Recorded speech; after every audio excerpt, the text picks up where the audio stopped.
Welcome back. If you have made it this far, I do appreciate you with all the shenanigans I've done over the past number of days with all the racing.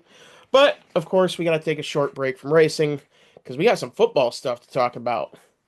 And I dug into the deepest, darkest corners of the earth to find the smartest person alive.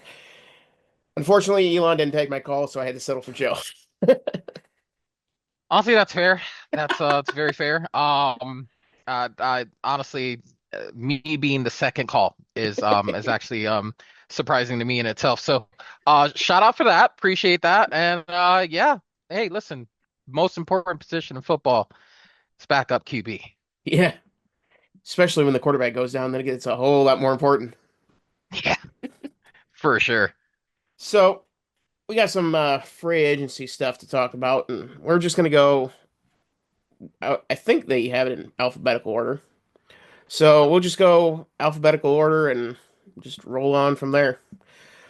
Yeah, for sure. So we got first the Arizona Cardinals. Not a whole lot of big splashes. Josh Sweat was a big sign.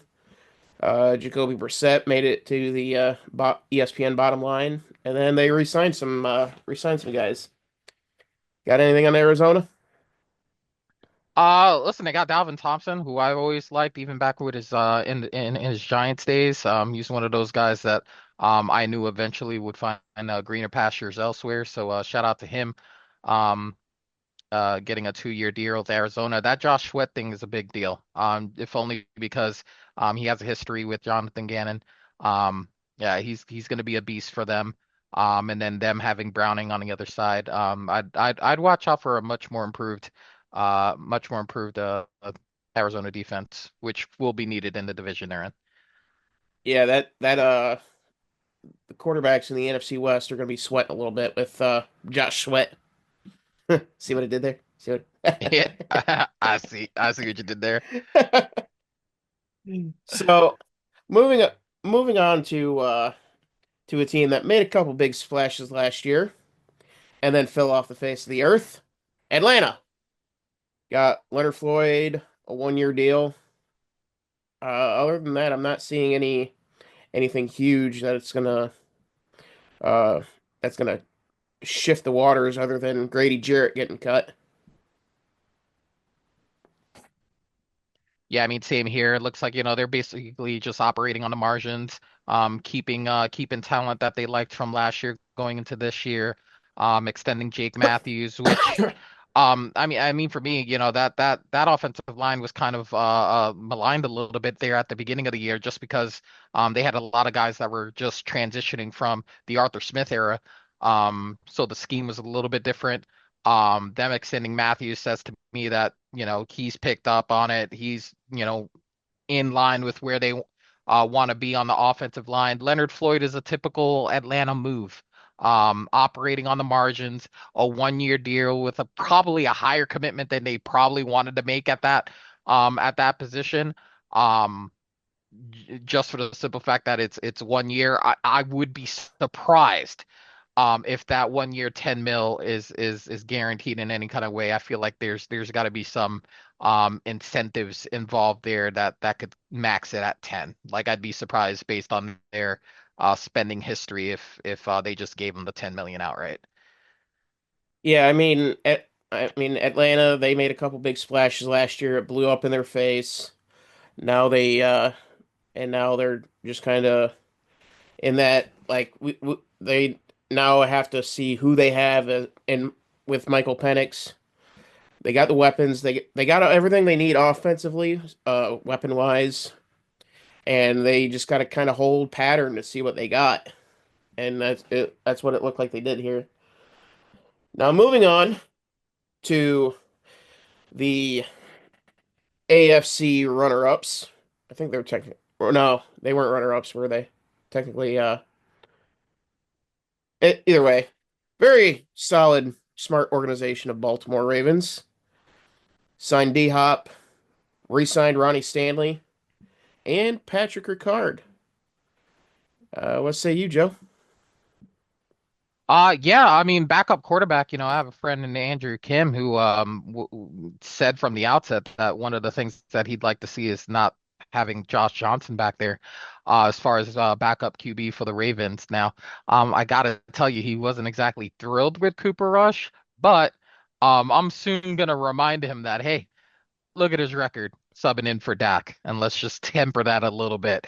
That's a lot better than what you're gonna get or what you've had rotating in there with Huntley and whomever else they've had backing up Jackson there in Baltimore. I think you could do far worse than Cooper Rush. So I think you'd be okay there. DeAndre at 1 year at 5 mils of value. I believe because he's in a natural position here now. He's not going to be a 1A, 1B, 2 anything at this stage of his career. He's definitely a solid 3 though. I believe he can give you value at the 3 spot, give you value in the red zone, high target. It just gives the defense something else to think about except the tight ends that they have there and Derrick Henry back there. So I think that's going to end up being a crucial pick for them. And shout out to Ronnie Stanley taking a discount. He's still making 3 for 60 million. Like I would love to know just how much of a discount he took. But 3 at 60 is still pretty expensive. But shout out to him for being able to be flexible and see what else they do. They're definitely going to need a hit in the draft though for sure. Yeah, I mean with Lamar Jackson being your quarterback, you're kind of in a box on who you can go after backup quarterback wise to keep that offensive cohesion and not have to throw the entire baby out with the bathwater when Lamar Jackson does get hurt. And so I I don't really understand the Cooper Rush deal because they Cooper Rush is not is not in the same does not have the same style as Lamar Jackson like Tyler Huntley does or Josh Johnson to a degree. But so that signing I'm kind of putting up a little red flag.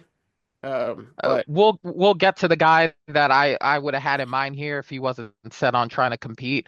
But I think there was another quarterback that could have fit here. That used to play for my team. But we'll touch on that when we get there. yeah, the and then DeAndre Hopkins with the 1 year, he's not he's not going to be meant to be productive in the regular season. Baltimore's past that. But can be a number one when you need him in the playoffs for a stretch of games, especially against a Buffalo or against a Kansas City. Granted, if Kansas City doesn't collapse after what we saw in the Super Bowl,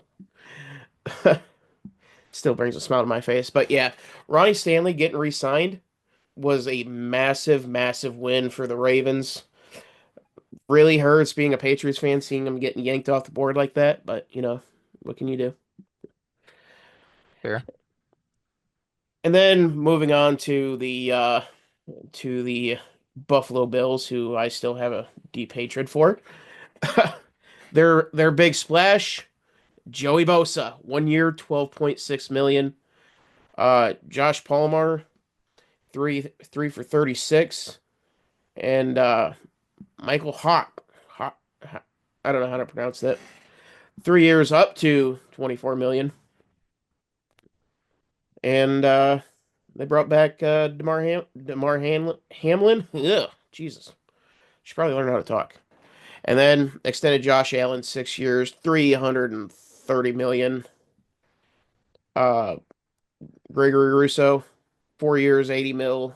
Shakir, Khalil Shakir, 4 for 60, and Terrell Bernard, 4 for 50.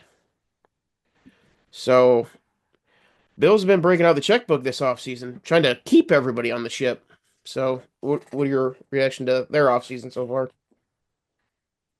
I think it makes a lot of sense. You look at Derek Forrest, even at a 1 year deal there. The safety position, I think, was much maligned last year. I think they got a little bit better as the season came along. But I will say that Derek Forrest, that pickup may end up paying dividends, just based on what could potentially happen down the road with this defense. I love the extensions that they gave. I think Gregory Rousseau is a very good player. Earned the money. Um, Shout out to Florida kid right there. So I'm definitely going to support that. Um, I think the interesting pickup here, Bosa and Palmer for me are pretty big deals. Just for the simple fact that uh, Joshua Palmer doesn't stand out to you based on what you saw with the Chargers as a whole, but I think what we saw last year was a little bit more consistency than we saw in the previous years, leading up to last year. I think that they've needed a deep threat. Keon Coleman, he's not a burner guy. They traded that spot and gave the burner guy to the Chiefs. So he currently occupies Xavier Worthy currently occupies the wide receiver core with the Chiefs. Um, but I think he's more of a hands guy. They need a guy that's going to be able to stretch the field. They need there to be a threat on the outside, opposite Shakur, that they can stretch the field with. I don't think you can do that consistently enough with two tight ends. And I think with what we saw from Dalton Kincaid last year, there was definitely a sophomore slump there. I don't think he was as productive as he was when he first came into the league, and I think that Joshua Palmer is going to be pay dividends. Joey Bosa, they're hoping that they get the production that they wish they could have gotten from who they released, which is Von Miller. I think what they want there is they want someone to be a threat outside of Russo, as far as having a bookend set of pass rushers, and I think that's going to be really important with them, especially with the formula that the Eagles set up against the Chiefs. Yeah, I mean Joey Bosa, the Joey Bosa signing is so New England-esque. Let's see what you do for a year, and if everything meshes, then we'll talk. And I mean, I get the signing. I don't know if he's going to be. I just don't know if Joey's going to be healthy when the uh when the chips are down, and that's going to be the big question. Him and Nick have had injury issues throughout their career, and so you do run the risk that is exponentially high. It's a little bit higher for someone like Joey Bosa to burn 12.5 million, and hopefully he's around for when you need him. Much like the Ravens, they're not worried about the regular season. It's all about beating the Chiefs. And so, Yeah, I think that's why that Michael Howick pickup is important because I think they're going to try to use Joey Bosa more like the previously said Ravens use Kyle Van Noy. I think they're going to have him focus just on the pass rushing aspect of his game, and I think he's going to be coming in third downs, high leverage situations, just get after the quarterback, and I think that's what's going to probably help preserve him for the duration of a season. yeah, there's definitely more there's definitely more tools in the toolbox for Buffalo than there was for the Chargers during Bosa's time there. But and yeah, I mean the formula's out on how to beat the Chiefs, and it's gonna be and that's exactly what the Bills are building right now. So we'll see how it all pans out in January of next year when the rubber meets the road. And I will say with Josh Allen signing that 6 year 330, he's earned every penny, and in my opinion, he's underpaid. As crazy as that sounds, I mean, Yeah, he is the franchise. He is everything. He is Patrick Mahomes without that lucky bounce against the conference rivals that you need to win. for sure. And then in Carolina, we got well, um, J.C. Horn resigned, and yeah, that's about all that looks interesting to me. Carolina being Carolina. Yeah, listen, I see a lot of good in what they did there. Honestly, I think they've picked up a lot of pieces on the defensive side of the ball. They're going to need that to be even better going into next year because we saw some jumps a little bit as far as the offense is concerned. They pretty much flipped Miles Sanders and turned that into Rico Dowdell, who had a 1,000-yard season for the Cowboys. I think he's going to provide value in the pass game as well. As far as being able to spell Chuba Hubbard, who had a huge season. Like, people they don't realize that along with the ascension of the Panthers there, after what looked like it was going to be a disaster when the season started. Um, Hubbard was consistently in the top five, top 10 in rushing yards the whole season. So now you have a position where, hey, now you get a guy who also spent a majority of last season as the number one back. And now you have two of them. Maybe, you keep Bryce in between maybe 20, 25 passes, maybe not ask him to do too much, control the clock, keep the defense off the field. I mean, the South is gettable. The South is gettable. Okay. That's all I'll say about that. The South is very Uh, gettable. I don't know. They got a real good ship in Tampa Bay. Uh, are you willing to? Are you ready to? Would you be ready if you were a Carolina fan? Would you be ready to throw the baby out with the bathwater when it comes to Bryce Young and go after a quarterback in the No, draft? no, not with what I saw in the second half of the season. Listen, this team gave the Eagles of all teams a run for their money in a game, and they just played harder. It just seemed like they just cared a little bit more. And listen, they didn't even have their best defensive lineman for a good chunk of last season in Derek Brown, and he's going to come back and he's going to look at guys like Tershawn Wharton. He's going to have Patrick Jones the second there, Trevon Moehrig in the back end of their secondary, Bobby Brown the third, and whatever they do in the draft. I think I think if I'm inside that building, I got to feel a lot better about the situation than when like this point last year. This point Yeah, last year, laughing stock. Our owner is a buffoon. He can't keep his hands out of the cookie jar. Has to be in every single decision. Has to be in everything. He's largely taken himself out of the picture and let Dan Morgan and Canales cook, and they're better for it. I just wish that our owner was like the exact.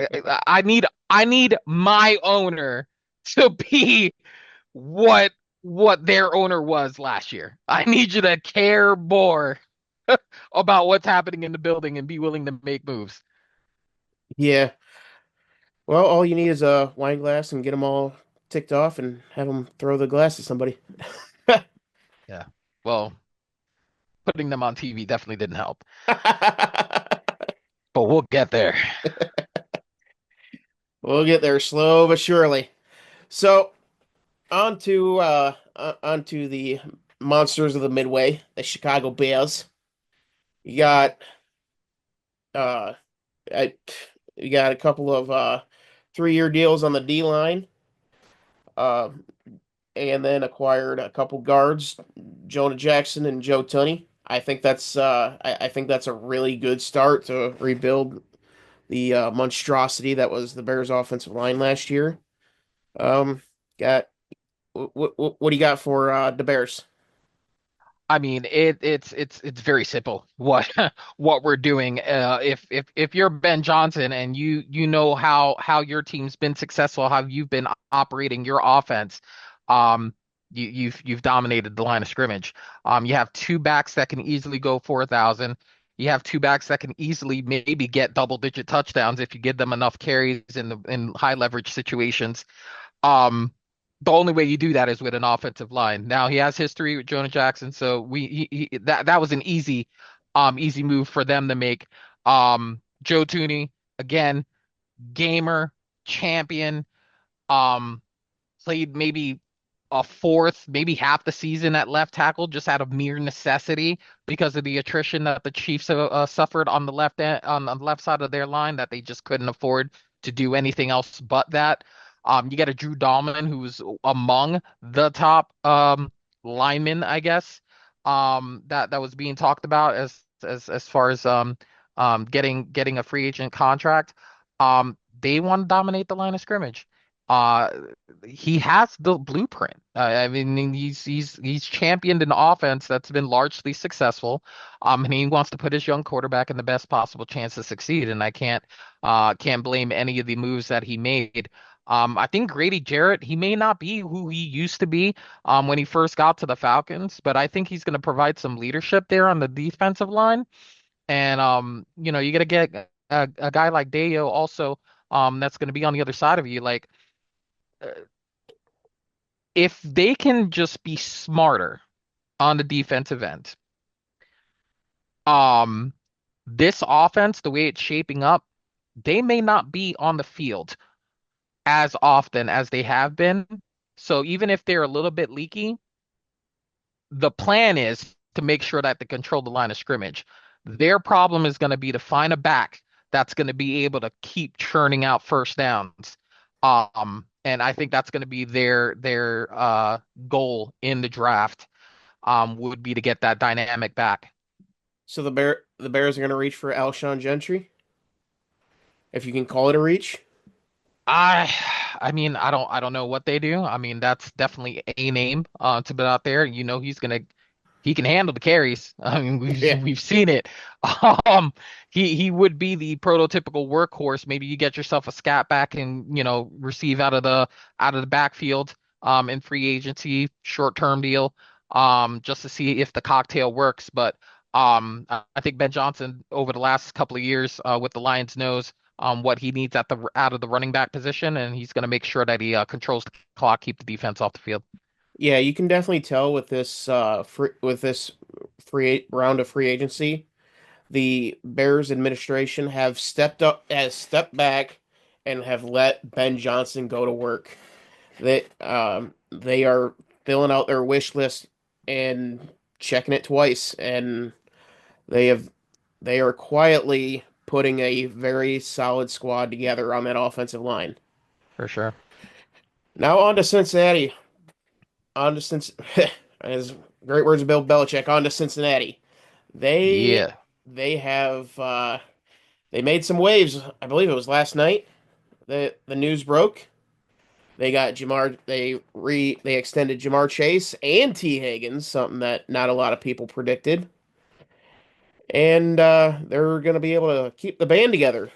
And it's a very expensive band with Jamar T and Joey B. Uh, what say you on all the happenings in Cincinnati? listen, I appreciate the balls that it took to go this route. You have a franchise who's perennially been the cheapskates. Okay, they are perennially a team that's not gonna overpay to keep talent or even remotely within market value anybody on their team to keep them. This is a clear delineation of what they were and what they hope to be. Um, I mean, listen, they were much maligned for even their training facilities. They were one of the few teams in a cold weather situation that didn't have an indoor stadium to practice in. Um, and that's something that they've changed over the years. Now, what I will say is there have been a couple of teams that we've looked at as far as being test dummies to see if they can be a team that is paying top money to a running quarterback and top money to two wide receivers and seeing if they could win consistently enough or even win the Super Bowl. Now, Dolphins, one of those teams. Hasn't happened. Now, is it because of them? Not necessarily. Is it because they can't play a game that seems to be under 32 degrees? Possibly. Um, but another team that also did the same thing is the Philadelphia Eagles, who just finished a championship run with paying top money to two wide receivers and their quarterback. Now, what they do differently that the Bengals haven't seen to figure out in the last 4 to 5 years is to draft well. Okay, you can't understate the how often Howie Roseman has hit on his draft picks within the last 3 or 4 years in forming this team. Like he's gotten two teams to the Super Bowl in a relatively short period of time. Now, granted, he wasn't paying the quarterback on the first run, But Oh, this it was a second run backup here, quarterback on the it was first run. yeah, it was a backup quarterback on the first run. Again, highlighting backup quarterback, very important. Um, but they're putting themselves in a position where uh, Duke's gonna have to be his best Howie Roseman that he's ever been. Um, that's what it's gonna take for them. So I'm gonna be very interested to see what they do in the draft, especially on the defensive side of the ball, because that's where the talent needs to be replenished at. It needs to be on the defensive side of the ball, especially if they're not able to retain the services of Trey Hendricks. I will say that the Eagles draft picks, especially those late first, second, and thirds that they've been able to get, they are not like finding these diamonds in the rough. They're taking chances on players that are injury prone, players that have had off the field issues, mainly the uh the asylum that is the University of Georgia. I mean, the Eagles are Georgia North. I Man, mean, honestly, there's a lot of Georgia boys on that team it, for it, sure. and they're not overthinking it. Can you play? Yes. Okay, we're drafting them. And a lot of these players that they're drafting are players that have no business falling that low, and yet here they are.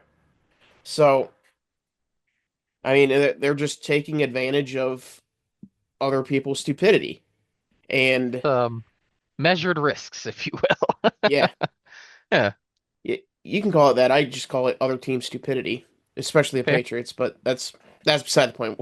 We'll get there.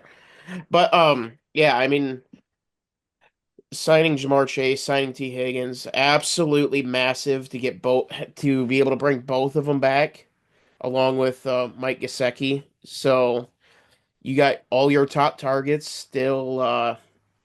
still in the building, uh, still growing up together. Gesicki, I think he's a little bit older than he's a little bit older than Chase and Higgins, but they're still growing up together. They're going to be together for at least another 3 years.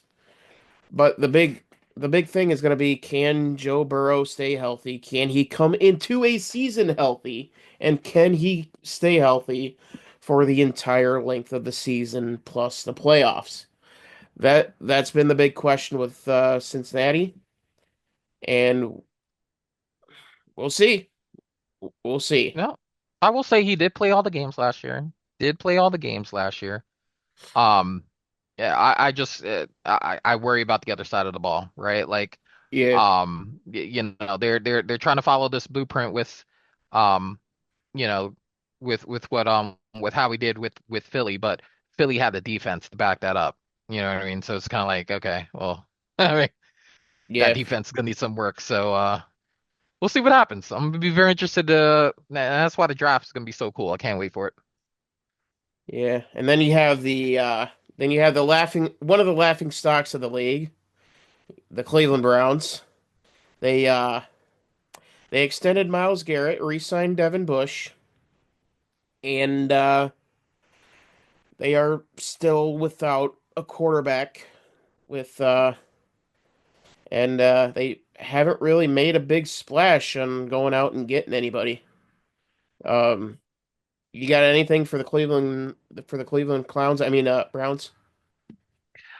I mean, outside of the fact that money definitely cures all, that's basically what I learned from the Miles Garrett experience. Um, that that man wanted out. He wanted out. He wanted to win, and then that 40 million a year came out, and it was like, dude, I'm okay with that. I'm okay with that. I'm okay with that. Now, as far as the quarterback's position is concerned, listen, they have a Super Bowl winning quarterback on their roster as we speak. Okay. So we can much malign that position as far as, what they haven't been getting from Deshaun Watson and his guaranteed contract. That was probably the absolute worst contract ever signed, known to man. Shout out to David Mulughetto who got that done. Um, they got Kenny Pickett. All right. And Kenny Pickett took the last snap in the Super Bowl.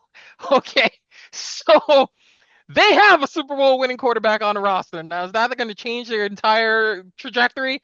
Absolutely not. He's marginally better than the guy he got traded for in DTR. So, with that being said, they're going to need to address that position. They're going to need to get their vets inside of that room on board with whatever it is that they're going to do.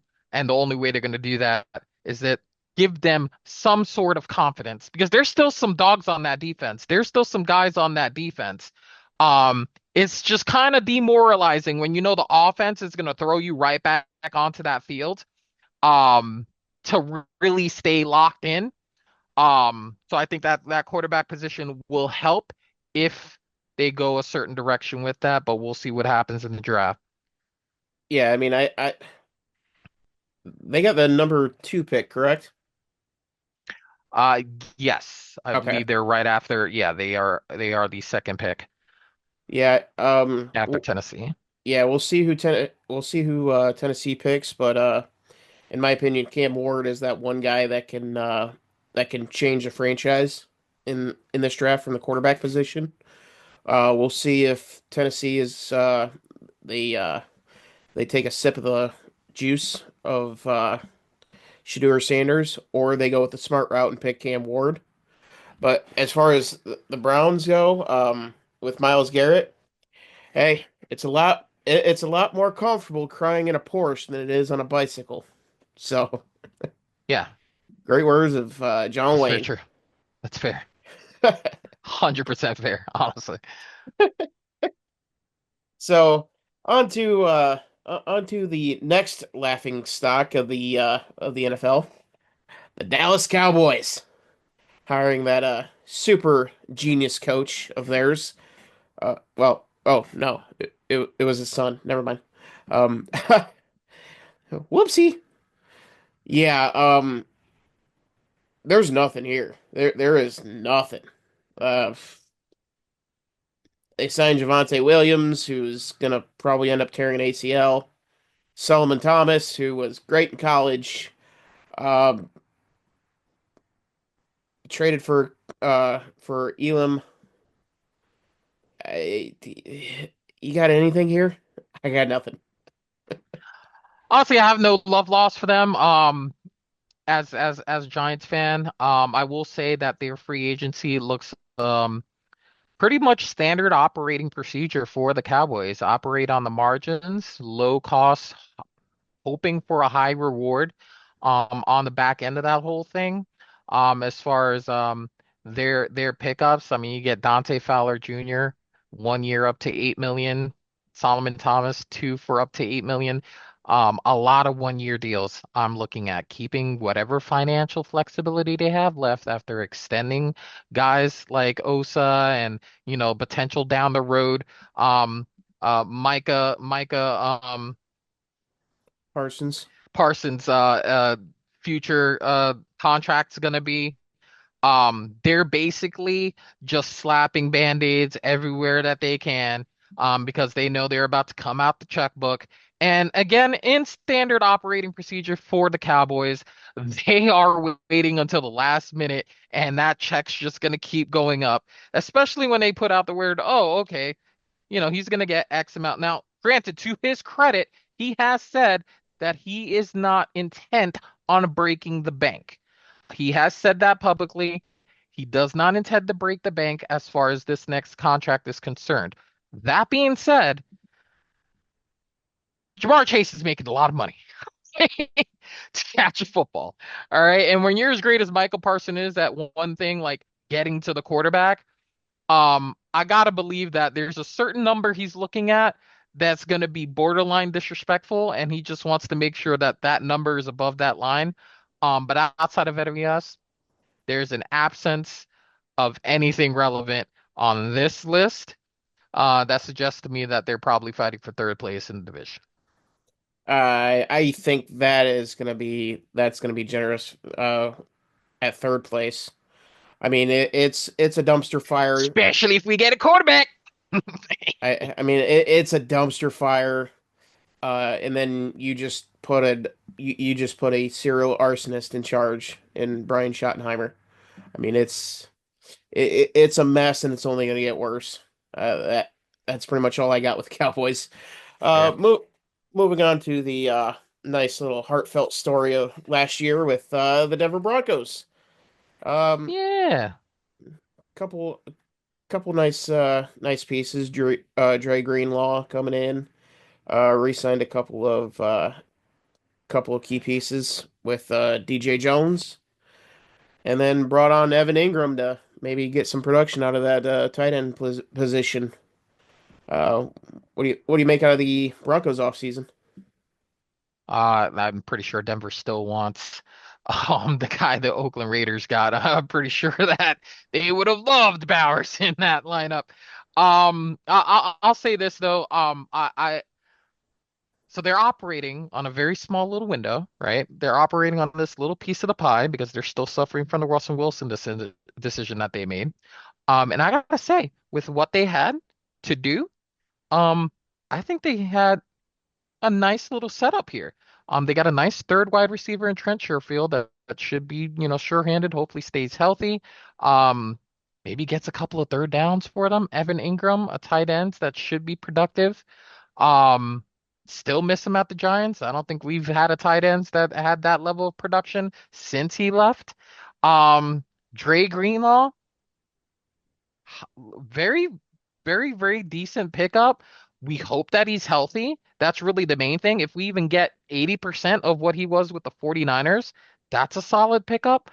Um, I think it's going to be very interesting. We'll see what happens. Now, what's really interesting to me is the Jarrett Stidham pickup at 2 years and 12 million for a guy who was stupid pissed when Bo Nix was chosen as the starter ahead of him.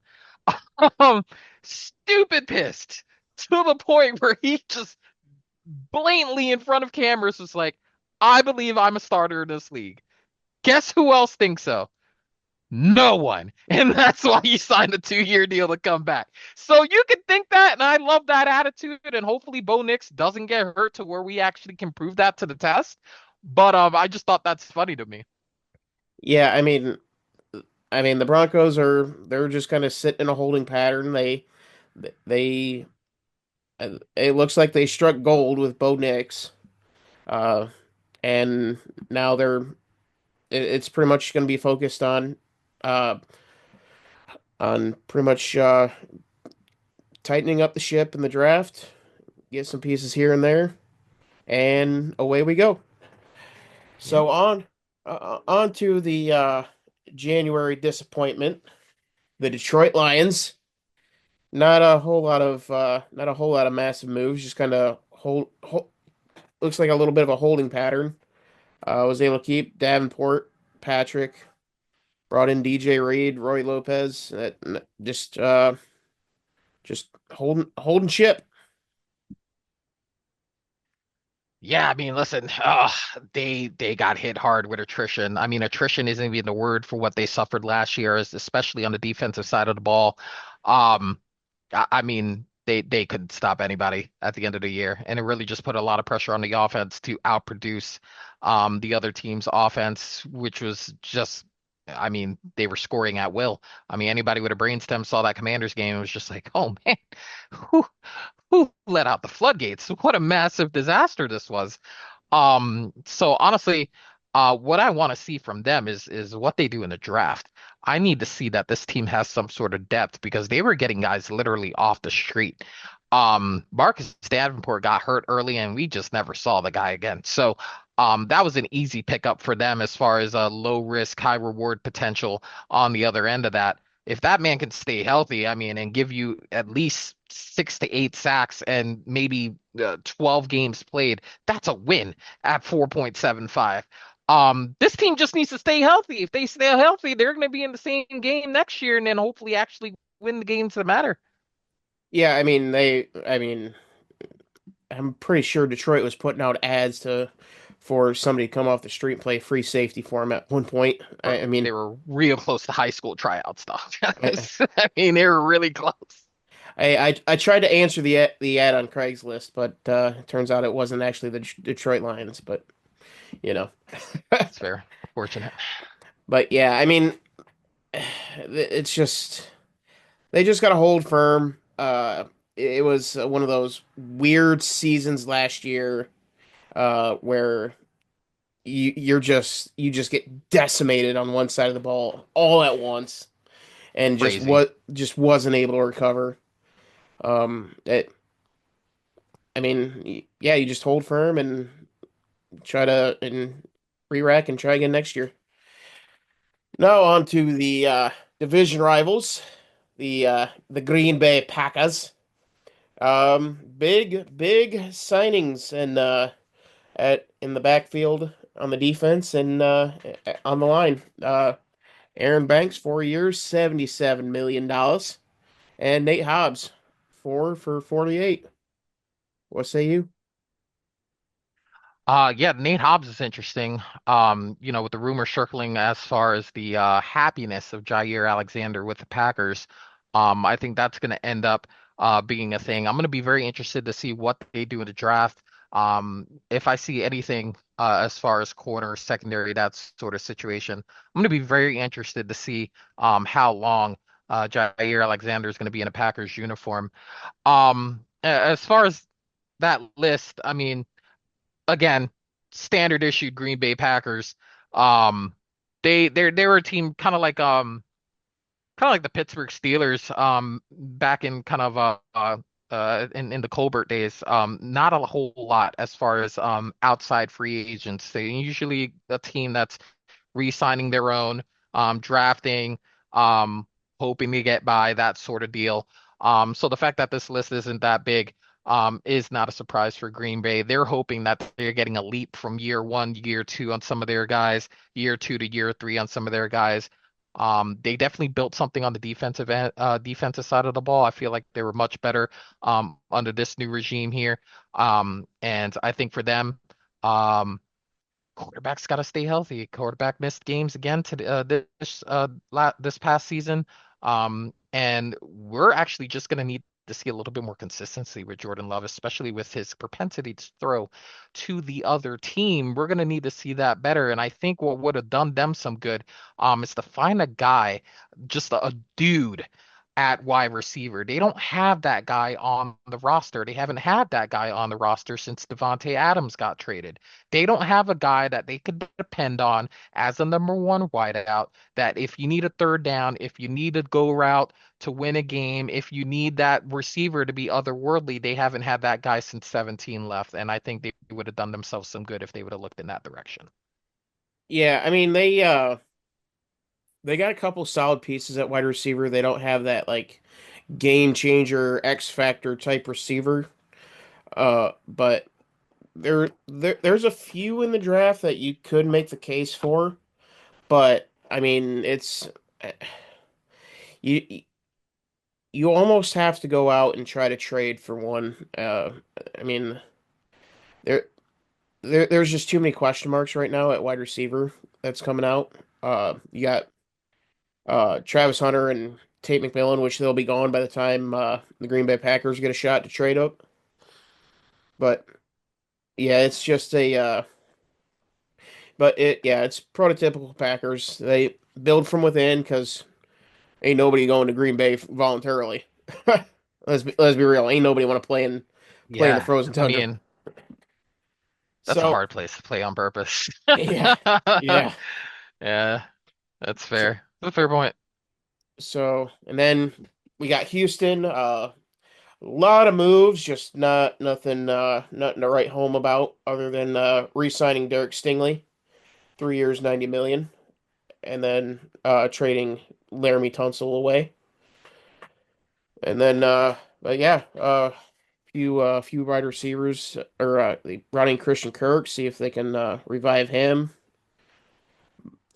Just a lot of stuff, just not a whole lot of groundbreaking stuff. Just kind of holding firm, letting everybody develop another year.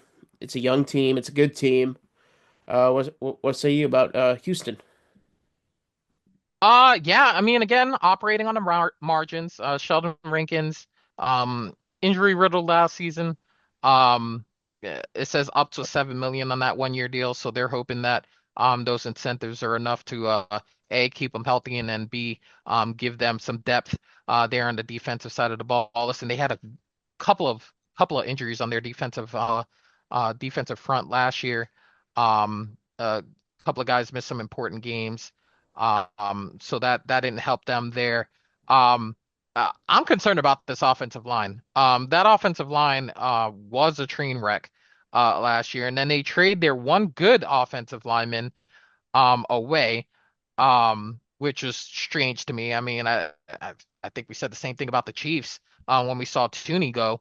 That was your Achilles heel last year, and then you trade your best one away. Um, so that was very interesting to me. I'm going to be very interested to see what they do in draft. But looking at this list, I would say that the Christian Kirk pickup, obviously, you know, shout out Tank again, goes down last year. Um, Diggs goes down last year. I mean, they picked up a guy that didn't want to play football for the Ravens. Did not want to play football for the Ravens. He lasted 1 week and Deontay Johnson was gone. So you could see the attrition that happened on the wide receiver end for them. So obviously that's a value pick for Christian Kirk. They pick up Justin Watson from the Chiefs. Again, moves that operate in the margins. I think Kirk gives you some stability while we wait on, when Dell gets back. But that offensive line is a really big concern for me, and I don't think they're gonna have to hit in the draft again. Yeah, I mean CJ he got beaten up last year a little bit, without a doubt. And I mean it's the growing pains when you're starting at essentially zero. You strike gold with a quarterback, and then it's like, oh crap, we actually have to protect this guy. So Yeah. now on to Pat McAfee's favorite team, Indy. Got a couple of big signings here with Cam Bynum and Jarvis Ward. A lot of money getting moved there. And then your favorite quarterback of all time, Danny Dimes. He's Yes. Let's go. Let's go. He again, another quarterback who went under the rehabilitation process by finding yourself someone from the McVay tree or finding yourself someone from the Shanahan tree and trying to reestablish your value and reestablish yourself as the I can still play this game. What a great spot for him to go, right? Because you know that he's not going to go somewhere where he does not have the opportunity to compete. I don't think that he would have won a battle with JJ McCarthy had he stayed with Minnesota. I think everybody with a brainstem knew that Darnold was going to take the cash and go somewhere else where he knew he could start for sure. Um, I love this move for Daniel, right? Because when you oh yeah. look at it, as bad as Richardson was, completing anything past 5 yards, brother, I could complete 10, 15-yard passes for sure. Brother, I saw the real tape from the Minnesota playoff victory that they played on the Pat McAfee show, and it was literally every great thing that he's ever done on film for one game. And I was just like, man, he was pretty good with us till he just fell off the face of the earth. He was great before he got paid. Absolutely great before he got paid. So yeah, I love that for them. Yeah. Now, their problem isn't so much as who they have. Um, their problem is the locker room. I think that their problem is the locker room. I think that they are void of veteran leadership. I think that the veteran leaders in that locker room that are supposed to be the guys that, hey, we need to show up to work on time. Hey, we need to get to meetings on time. Hey, we need to do this at a better level. Those guys were absent. You have a star running back who held out, pissing and moaning because the running back market was not great and he wanted a new contract. That's how this regime started. That's how this regime started. Was Taylor pissing and moaning over a contract. That's how Shane Steichen's worlds got underway with the Colts. Um, but I love that secondary now. You get a Charvarius Ward and you get a Cam Bynum. Shout out to his highlight reel with the Vikings. Literally had every reason to celebrate because he was always making plays over there with Byron Murphy. So I'm gonna love the back end of that lineup, but they're gonna need more consistent quarterback play, and they're gonna need leadership in that locker room. Understated pickup, I think. I think Khalil Herbert on a 1 year deal, backing up Taylor, I think is going to provide dividends. It's going to be able to keep him healthy. It's going to be able to keep him from maybe running 20 to 25 yards a game. I think they'll be able to maybe run them 15 to 20 each and maybe not have to have their quarterbacks throw the ball any more than they have to. Because we've seen what happens when Daniel Jones and Anthony Richardson throw the football. We don't know who's getting the ball. So I mean, we just don't know who's getting the ball. It could be our team, it could be their team. So maybe we just take the ball out of their hands and run the football 40 times and see what happens. Yeah, I mean, every year we have that one quarterback that just busts out of nowhere and just plays at an unbelievable level. Uh, Daniel Jones coming into this situation, if he beats out Anthony Richardson, which he is more than capable of, The bar uh, is not set too high. Let's remember y- that. yeah, true. I think Daniel Jones can be that guy who just but the I think Daniel Jones can be that 2025 Sam Darnold. Yeah. Just comes up out of nowhere and just starts lighting it up. The one And thing I do worry about them though is that two of their best offensive linemen have just moved teams. Um, and if they would have had those two, I would have said that this would have been the best offensive line that Daniel Jones has ever played behind. But well, it now still might that's a be. question mark. Now, ooh, valid point. Valid point, actually. But yeah, I mean, uh, it, Indy is so interesting because they have a lot of good pieces. They just don't have a quarterback. And Anthony Richardson was the one that was just screaming bust. Indy ignored it, and voila, it's a bust. But so, you got anything else on Indy before moving on to the dumpster fire in Florida? Oh, one of them. Listen, if we get to preseason next year and he's completing balls between 5 and 15 yards, we might have something. That's all I'm saying. If we get to preseason and he's completing balls between 5 and 15 yards, we might have something. But no, nothing further. All right, so on to the dumpster fire that is Jacksonville. Whoever said I want to go to Jacksonville is either native there or can't afford Miami or Daytona Fair. or Tampa Bay or anywhere else in Florida. Nonetheless, uh, they got a couple of interesting signings here. Jordan Lewis, former Michigan man. Patrick McCarry, both of them at 3 years. 67 and a half total between the two of them. And they got rid of their big oopsies in Christian Kirk. Uh, I mean, there's not much wiggle room for Jacksonville to do a whole lot, just because there's just so much there that you got to rebuild after the bulky era. What say you? Yeah, well, I mean, this is another one of those teams that are paying the quarterback now, right? So now we're operating with this, this finite little space that we have to operate in. And if you're Trevor Lawrence, you're hoping that again, getting a guy from that tree that we love to talk about as far as Shanahan's, the McVays in the world, um, they're hoping that this dip in the pond to that tree again will pay dividends for the quarterback position. Um, but honestly, it's going to be dicey. It's going to be dicey at best.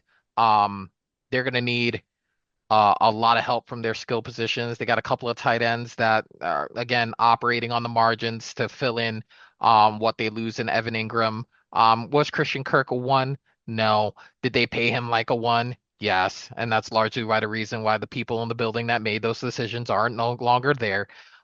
So basically you're just hoping that they even remotely come close to what Canales was able to do with the Panthers on the second half of the season. You're just hoping to see improvement from last year to this year, and you're just hoping to see that Trevor Lawrence even remotely looks like the quarterback they thought they were drafting. All right, because let's just bottom line it. All right, ever since that four touchdown comeback against the Chargers, he's been largely not the person that they thought they were getting in the draft, and they paid him like the person they thought they were getting in the draft, and he's yet to be the person that they thought they were getting in the draft. So if the quarterback play doesn't improve, um, none of these signs that we see here matters at the end of the day. And that's basically where we're at with the Jaguars. Yeah, I mean it's I mean I like Trevor Lawrence. I think he can be something.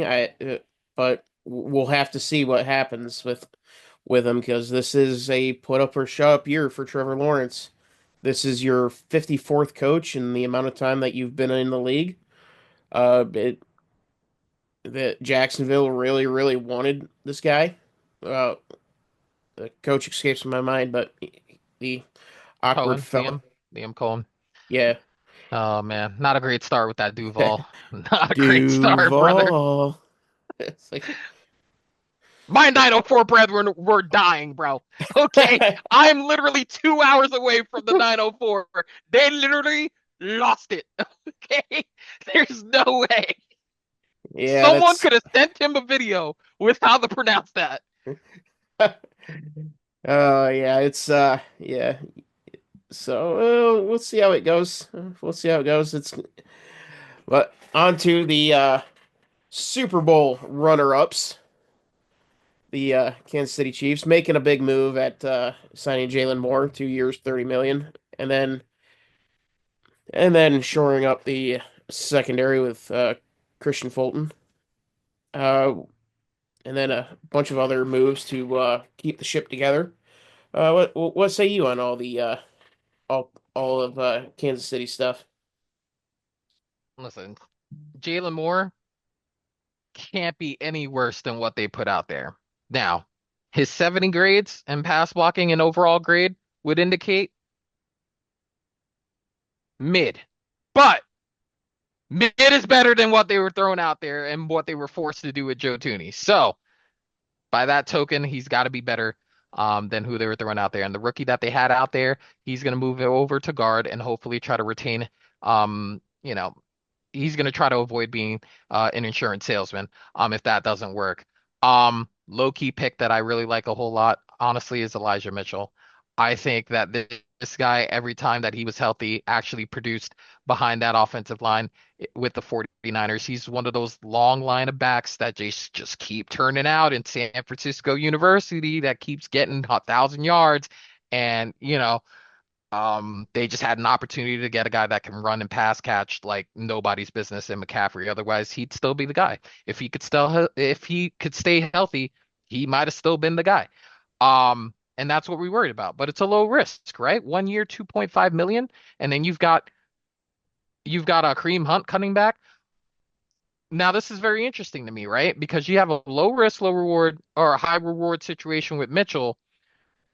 How do you feel about Pacheco that you re-signed Hunt and then got Mitchell? That's I'm kind of I, interesting to me that like do you feel some type of way with his health on the latter half of last year that you decided to go and re-up and get Hunt and then get a guy like Elijah Mitchell who's a proven back in this league. That's interesting to me. But another thing I will say is that they're reuniting with Hollywood Brown another year, hopefully getting a full year of him, and then we got Rice coming back next year, so maybe. possibly, assuming no one gives them a car to use between now and then.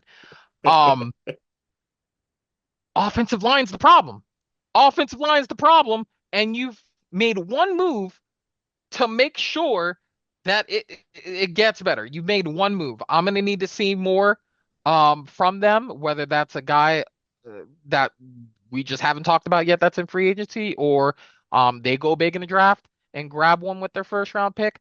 They're gonna need to fortify that offensive line because That division's just getting harder and harder, and they're going to continue to get harder and harder because I don't think we can just sleep on the Raiders.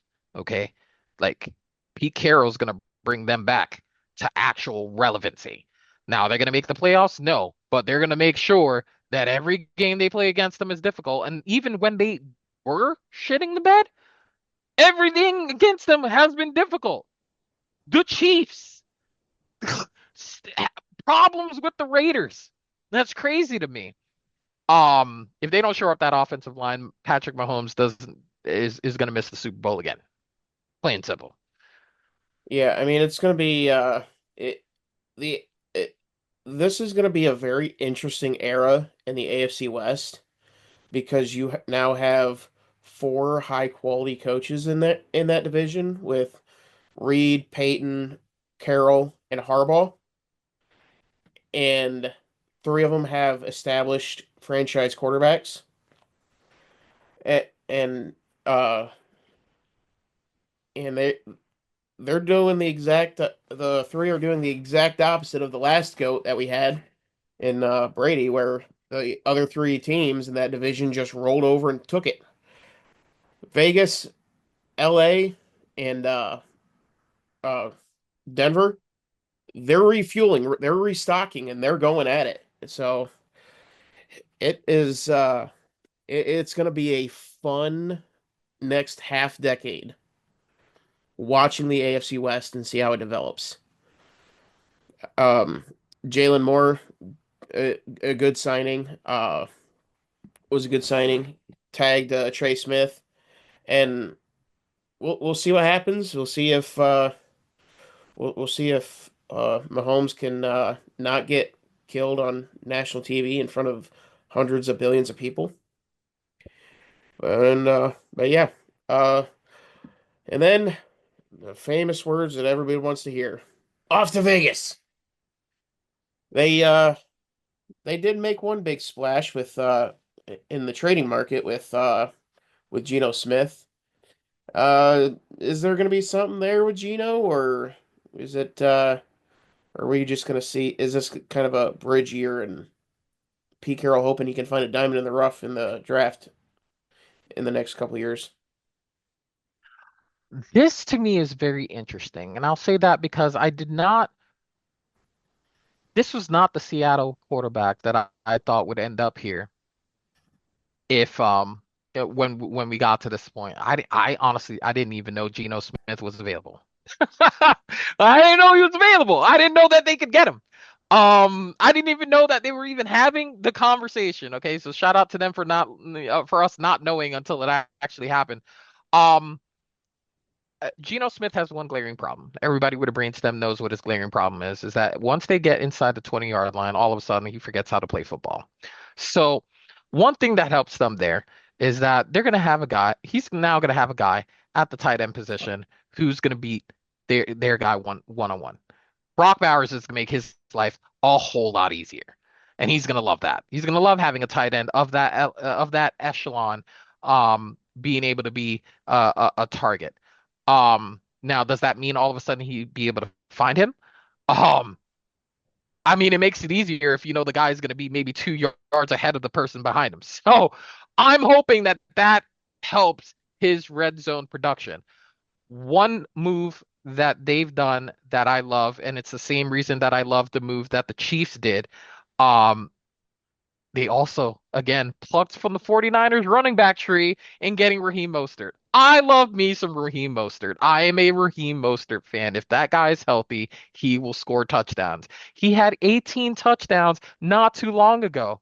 Okay. And what that means to me is that when they get inside the 20, maybe they just take the ball out of Geno's hands. And maybe he doesn't throw it to the other team. Why? Because he can run Raheem Mostert into the end zone. So, Raheem Mostert already better than any running back they've put out there since Jacobs left. So that for me is going to make his life a whole lot easier. They're showing up the back ends with Lonnie Johnson Jr. and Jeremy Chin. Jeremy Chin, solid player. I think if if if they're able to get consistent quarterback play, which they haven't gotten, even in the tail end of Carr's career there, before he got gone, um, they can make a move. Now, does that mean that all of a sudden they are 9-8, 10-7, 11-6 team in that division? Tough to say, but they're definitely the product on the field is going to look a lot better than it has been, and that's ultimately what he wants. He wants to see the product on the field be better. Get fans in the stands, get them excited about football again because the product hasn't been great since they got to Vegas. Yeah, I mean, it,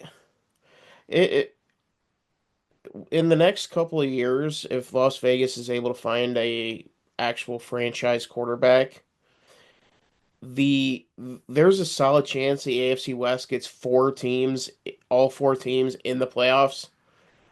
It wouldn't shock me one iota, especially especially if the Raiders are able to get themselves a franchise quarterback. Uh, but I mean, in the meantime, they're gonna be they're gonna be though a lot like the Broncos in the Drew Lock era. Not very good, but they're still gonna be putting up a fight with the monsters. They're gonna be that annoying gnat that just won't go away. And they're gonna steal a game, maybe two from you, and completely wreck your bye week playoff bye week hopes. Now, moving on to Los Angeles, they old Jimmy's been a little busy. Mekhi Becton, Dante Johnson, Najee Harris, Deshaun Hand, Mike Williams. Uh, a lot of interesting things going down in Los Angeles. A lot of moving parts, along with going with Harbaugh here. So, well, what do you think about the Bolts? A couple of things that stand out to me, the reunion with Mike Williams, love that. Love that. I love that he came back home. I personally wouldn't mind seeing the other one come back home as well, if the price is right, as far as Keenan Allen's concerned. Um, I think I think Mike Williams found out the grass is not always greener on the other side, and he had three bites at the apple for that, and they all sucked. So he's back home. Um, I think the Najee Harris signing is very important, and I say this for multiple reasons. The two running backs that they had out there, they had one glaring reason as to why they were on the Chargers to begin with. They couldn't stay healthy. Okay, they couldn't stay healthy in Baltimore, and they couldn't stay healthy in LA either. So they got a guy who plays a lot of football, and he's a consistent 1,000-yard rusher, and they know that he's going to be on the field. So with that being said, I think they have a lot of faith on what's going to be coming. And Najee, I mean, he played with the Steelers, so obviously that's and AFC North is Harbaugh football. Okay, like that is the way Harbaugh likes to run the football. So he's just gonna fit right into this whole situation. Um, Bradley Bozeman extended. Um, it's not going to seem like a big deal, but the way he stuck up for his quarterback and damn near almost got into a fight with a guy who took a cheap shot on Herbert largely got him that extension, I think. I think because he's a nasty dude, he's going to mix it up. He's going to protect every person that plays with him on the field. I think I like that attitude. He fits a Harbaugh system. Love that. There's one thing that I don't love on this list, and that's Benjamin St-Juste. There's nothing you can tell me about Benjamin St-Juste's experience with the Commanders that tells me that this is going to be a great thing for the Chargers. It's just not. You can't convince me otherwise. Now, is he all of a sudden under different coaching? Maybe Jesse Phillips gets this guy all of a sudden and turns him into something else. I'm pretty sure Brandon Stevens, whoever got him, we'll probably see his name on this list. Whoever got him, I'm pretty sure is hoping that what they saw last year in Baltimore is not who he is as a player. But I'd be a little concerned if Benjamin St. Juice is lining up against my number one or number two in this division. I'd be very concerned about that. Yeah, I mean, in Harbaugh, I trust. Whatever move he makes, I am behind 100%. The dude I'm is saying. incredibly intelligent. He knows exactly what he's doing. He is going to be he's going to draft very, very well. Uh, and and he's going to get two, three, four guys that are going to be that he's going to be able to get that extra that he's going to be able to tap into that potential and make them better than what they should be. And I mean, this is just putting some more pieces together. Najee, like you said, a huge pickup. Get the weight off of Herbert's shoulders. Give give the Chargers some options when they get to the red zone. And you also have to remember Mike Williams. He's going to be playing right next to Lad McConkey, who broke out his rookie season. And now it's not just going to be the Lad McConkey show anymore with Herbert. And it's gonna like I said, it's gonna give them options when they get close to that holy red zone. So moving over to their bunkmates and the Rams, yeah, made some moves, made some interesting moves. Uh, they they let Cup go and got Devontae Adams. Seems like a hell of a trade there. Uh, how's this all work in the Rams locker room? I mean, honestly, this is going to be great for them, right? I think with Devontae on the other side of Puka Nakua, I think he's gonna he's gonna see a little bit. He's gonna find a little bit more freedom while he's out there. I think that Devontae is still a player that you need to pay attention to. Um, I don't know if he's a guy that's gonna get past you with the kind of separation that he has in the past, but I think he's good enough where he is at the number that he is, that Puka should benefit a lot from this happening. I will say that their offensive line needs to be healthier this season. I'm hoping that going into this season, that they have their unit in place, um, as much as they can this season, because I think that was a glaring situation that, there was times that Stafford was getting hit back there. And that's largely every year that we go through, his willingness to come back. A lot of that has to do with that back, and a lot of that has to do with the nicks and bruises that he's getting because of the shots he takes from the offensive line. Um, Now I think where their success is going to come from is they need to be able to stop the running game. If their defense can't stop the running game, teams are going to be able to keep Stafford off the field, and it's largely not going to matter. They absolutely cannot have Barkley running 500 yards on them. Like that just cannot happen. And even with that, they still almost won the game. Great, that's awesome. But I mean, if you can mitigate that, I think you need to be doing that. So that's I'm getting on my Seminole brothers, Braden Fisk, Jared Verse. Get your side of the line in order. Okay. Get your side of the line in order. We cannot be letting guys go for 200, 300 yards rushing on you. Um, but offensively, I love what they're doing. I love Kyron Williams. I've always liked Kyron Williams. Uh, he won me a fantasy football season, so shout out to him. But the ultimate echelon for this team, um, if they could just stop the run, they could win the West easily. Yeah, with this move with Devontae Adams, it's pretty much grab the paddles, clear. All of a sudden, there's a heartbeat again. The going to a dysfunctional franchise to dysfunctional franchise after coming from Green Bay. It is a it it is going to be he's going to be coming back realizing, okay, I'm back in a stable organization. I don't want to go through what I've went through the last couple of years. It was an absolute hell, and now it's time to show I'm worth that 46 million. We are going to see we are very likely going to see an absolute rejuvenation of Devontae Adams.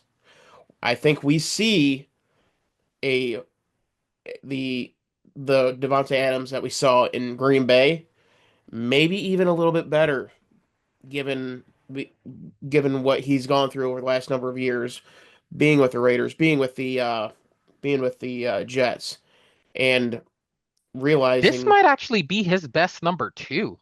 Also, I don't know if he played with another wide receiver of this caliber at the age that Puka Nacua is. uh, So this might be really amazing for him, for his own production.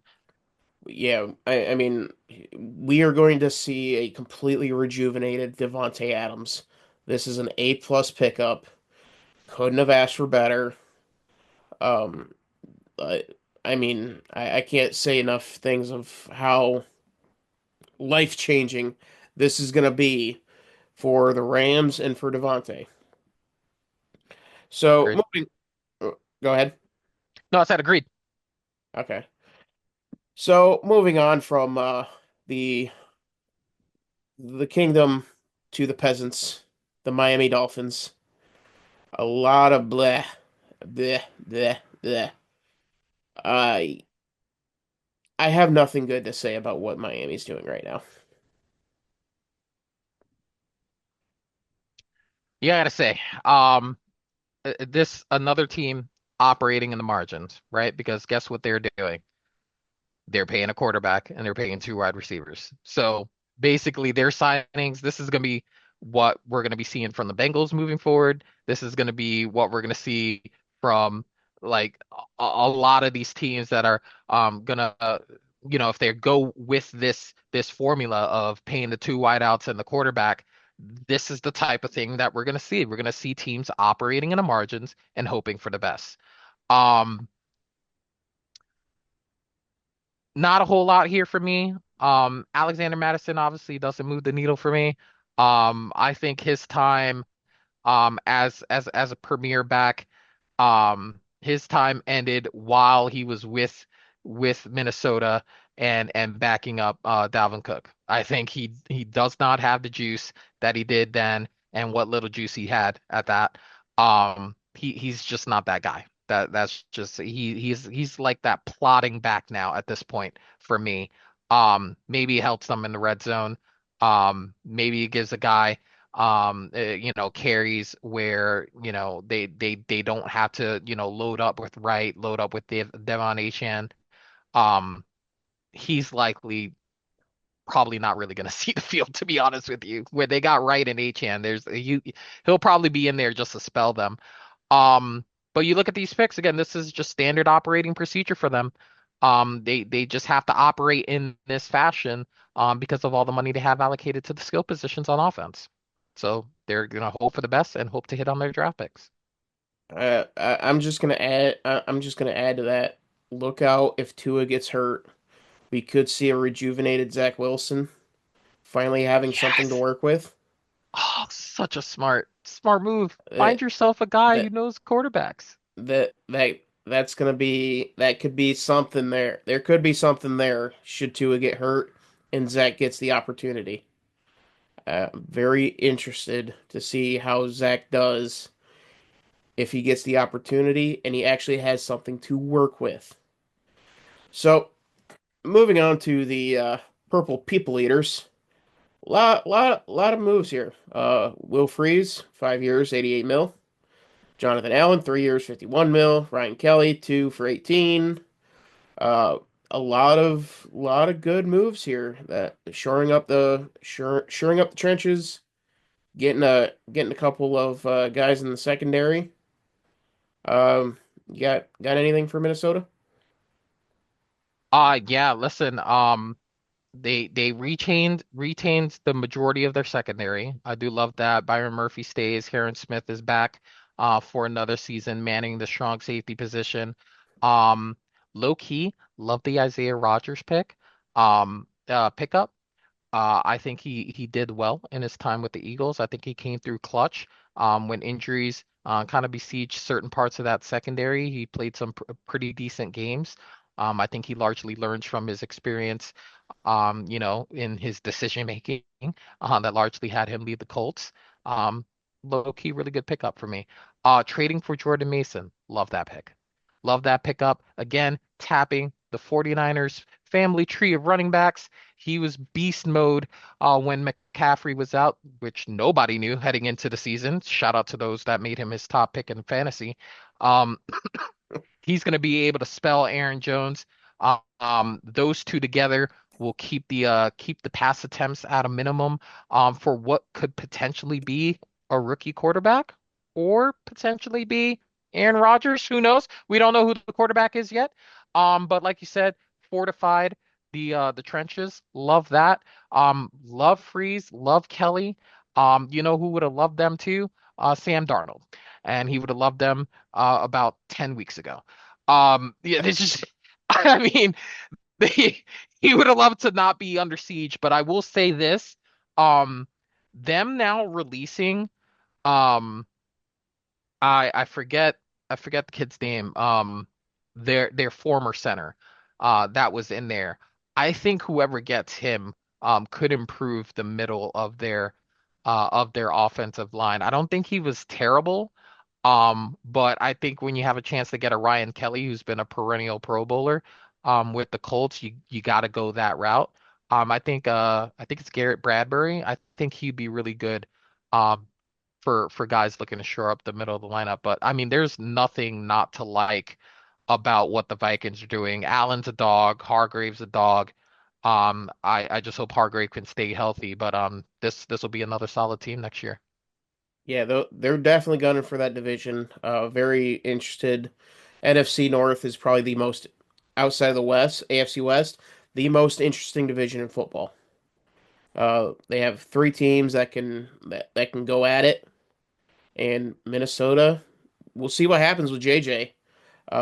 This is going to be one of those. This could potentially be one of those what if scenarios if if things go sideways and Darnold thrives in Seattle. But we'll get to that when we get to Seattle. Uh, Now moving on to a team we really thought was going to make a couple of big splashes, and well, they made some ripples in the New England Patriots. My very Patriots.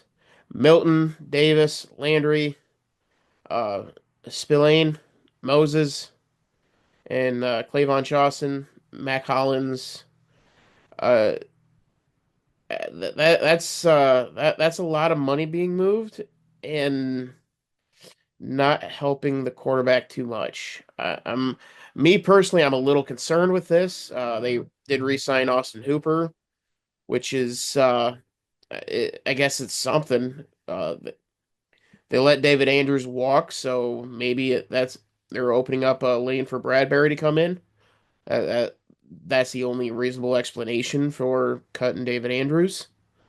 But yeah, there's a lot of hope, and a lot of Patriot Nation is they're not disappointed, but they're not thrilled. Well, what do you say? What do you think about the that Boston team? Yeah, honestly, this would be a prime Garrett Bradbury pickup. I think he would slot in right there at center and provide an upgrade there. Listen, David Andrews, again, solid champion, but recent seasons he's just not been able to stay healthy. And it's a good chance that I wouldn't be surprised if retirement's down the road on that. Um, yeah, you would have liked to see something on the skill position area, right? You would have liked to see somewhere in the wide receiver area, with a bigger splash. I don't think Mac Hollins is going to move the needle. I think anyone with a brainstem knows that.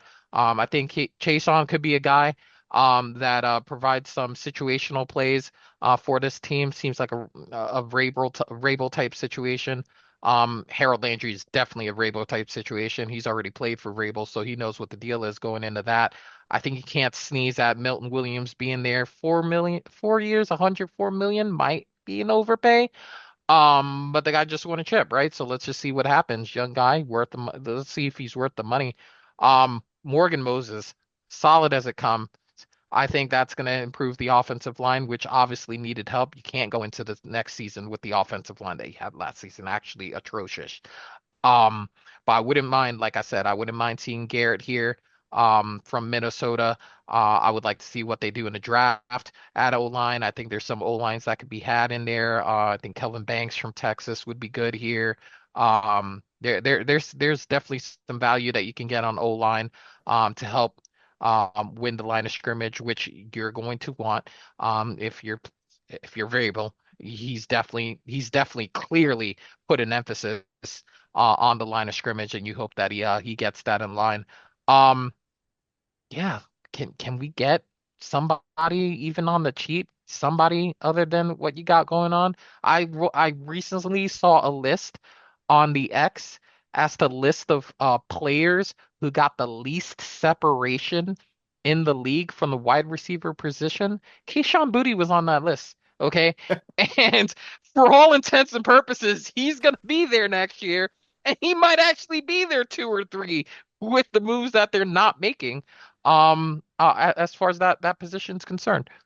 I mean, with what we've seen in free agency so far, the Patriots have now been pigeonholed into they have to take a wide receiver with that number four pick. You've lost that freedom to outside of Abdul Carter, you've lost that freedom to go after a lineman, or or address other areas. You're now pigeonholed into you're gonna have to get a receiver that makes a splash, or Boston's gonna start turning on you before game one. Uh, I mean, if the best you can do in the free agency is Mac Hollins, there is a major issue going on that nobody's talking about, and it's gonna have to get addressed. So unless somebody comes in, I'm trying to see who's still available, see if that's on this list here. Um, if you can't go and get an Amari Cooper, I think Stephon Diggs is hurt. If you a Yeah, I Keenan don't know if Allen, he's ready for the a beginning of the Keenan season. a Keenan Allen may open you up to be able to go after a uh the tackle from LSU, Campbell, and not have Boston Mm, collapsing on itself. But you got to go after a wide receiver. Um, yeah. whether it's hopefully it's Amari Cooper that is the guy that I personally want, but it the bed's been made, and now you got essentially one, maybe two tickets to maybe get out and free yourself up for the draft. You think maybe they're waiting for maybe a price to go down with him, if that's concerned? I don't know if numbers have been thrown out or things of that nature, or if Coops even talked to anybody. But do you think maybe both sides of the coin are kind of like waiting to see what happens in the draft and see if teams are addressing that position and then revisiting that situation? Because there's some guys out there like an Amari Cooper that can be had, Keenan Allen, these guys can be had, and so maybe they're waiting to see, all right, what's their landing spots? Maybe some of these teams decide, all right, nah, we're not gonna go young, we're just gonna get a um stopgap offer free agency, and maybe they're waiting for that to happen. The Patriots have a quarterback on a rookie deal. You can overpay for an Amari Cooper. It's going to be just fine. That's a lot of money I'm looking at that they said already. I mean, they probably, yeah, obviously they still have more, but I get it. I get it. Now, Maybe a 1 year incentive laden deal, then punt it for next year. yeah, I mean, you can sign somebody like Amari Cooper to a 3 year stupid deal and be fine. But yeah, we're just gonna have to hope that something gets done before the draft. That way, if we do want to go Preferably. that if we do go that tackle route, Boston just doesn't go full blown 1776 and start throwing stuff into the harbor. Just So turn on them. yeah, so moving on to the Cap Hell Saints. Their their big claim to fame this offseason, signing Justin Reed and re-signing Chase Young. You got anything for the Saints? Yeah, interesting Justin Reed pickup. Another chief safety. Going to spend the rest of their career in the Bayou. Shout out to the Honey Badger, who's also there. Um, Yeah, not a whole lot to say here. I mean, I don't anticipate this team going anywhere. They said they're going to run it back with Derek Carr, which tells me that they're absolutely not going anywhere in this division, nor are they going anywhere in the conference. We're just going to punt that decision for another year, and then maybe they're also going to try to punt and dip into the Manning tree. I mean, there's a couple of Manning destinations, right, that we'd like to see. You got the Colts, you got the Giants, and you got the Saints, all got ties to a Manning. So maybe that's their plan. I don't know, but I see an absence of one as far as what I'm looking at on this list. Yeah, they're punting. They're in the Manning. They're in the Manning sweepstakes. Period. Um, yeah, that's pretty much all I got for the Saints. So I'm not gonna hold you up anymore. I know you want to rant and rave about the Giants. So the floor is yours, bud. Yeah, listen, love what we're doing with the secondary. I think Paulson and Javon obviously makes the secondary a whole lot better. Chauncey Goldston on the edge gives us a guy in the rotation that we could have with Kayvon Thibodeau, and we have Brian Burns. Um, what are we doing at quarterback? What are we doing at quarterback? We have literally one quarterback on the roster, and it's Tommy Cutlets on a 1 year deal. We might as well go to Five Below and find us a quarterback there because we don't have one on the roster, as far as I'm concerned. We've seen Tommy Cutlets already. We know what that story is. Guy had a nice unsung hero story, came in for a couple of games, and honestly, he turned back into a pumpkin, and we know who he is. Okay. Supposedly, we're waiting on a decision from Aaron. Aaron's not coming here. Aaron's not coming here. He already went to the little brother and said, "This sucks. This sucks." And they let him go. I can't envision a scenario that Aaron would want to spend the rest of his career in a dumpster fire on offense that is the New York Giants. So why don't you just make up your mind on the retreads that you've already have walking the building, like a Flacco, like a Winston, like a Russell Wilson, just make a decision and we'll figure it out in the draft. That's that. I mean, that seems to be the only plan here. What's going on? I like what I see on the defensive side of the ball. That team is going to have zero confidence in the offensive side of the ball until we have a guy under center who knows what they're doing. And we haven't had one since Eli left. So until that changes, we're going to be a middling team fighting with Dallas for third place in the NFC East and just punting on another season as we've been doing. But like I said, I love what's going on defense. I do believe that the defense could be good as long as you're not on the field for 40 minutes a game. Our the Giants are at 3, right? Yes.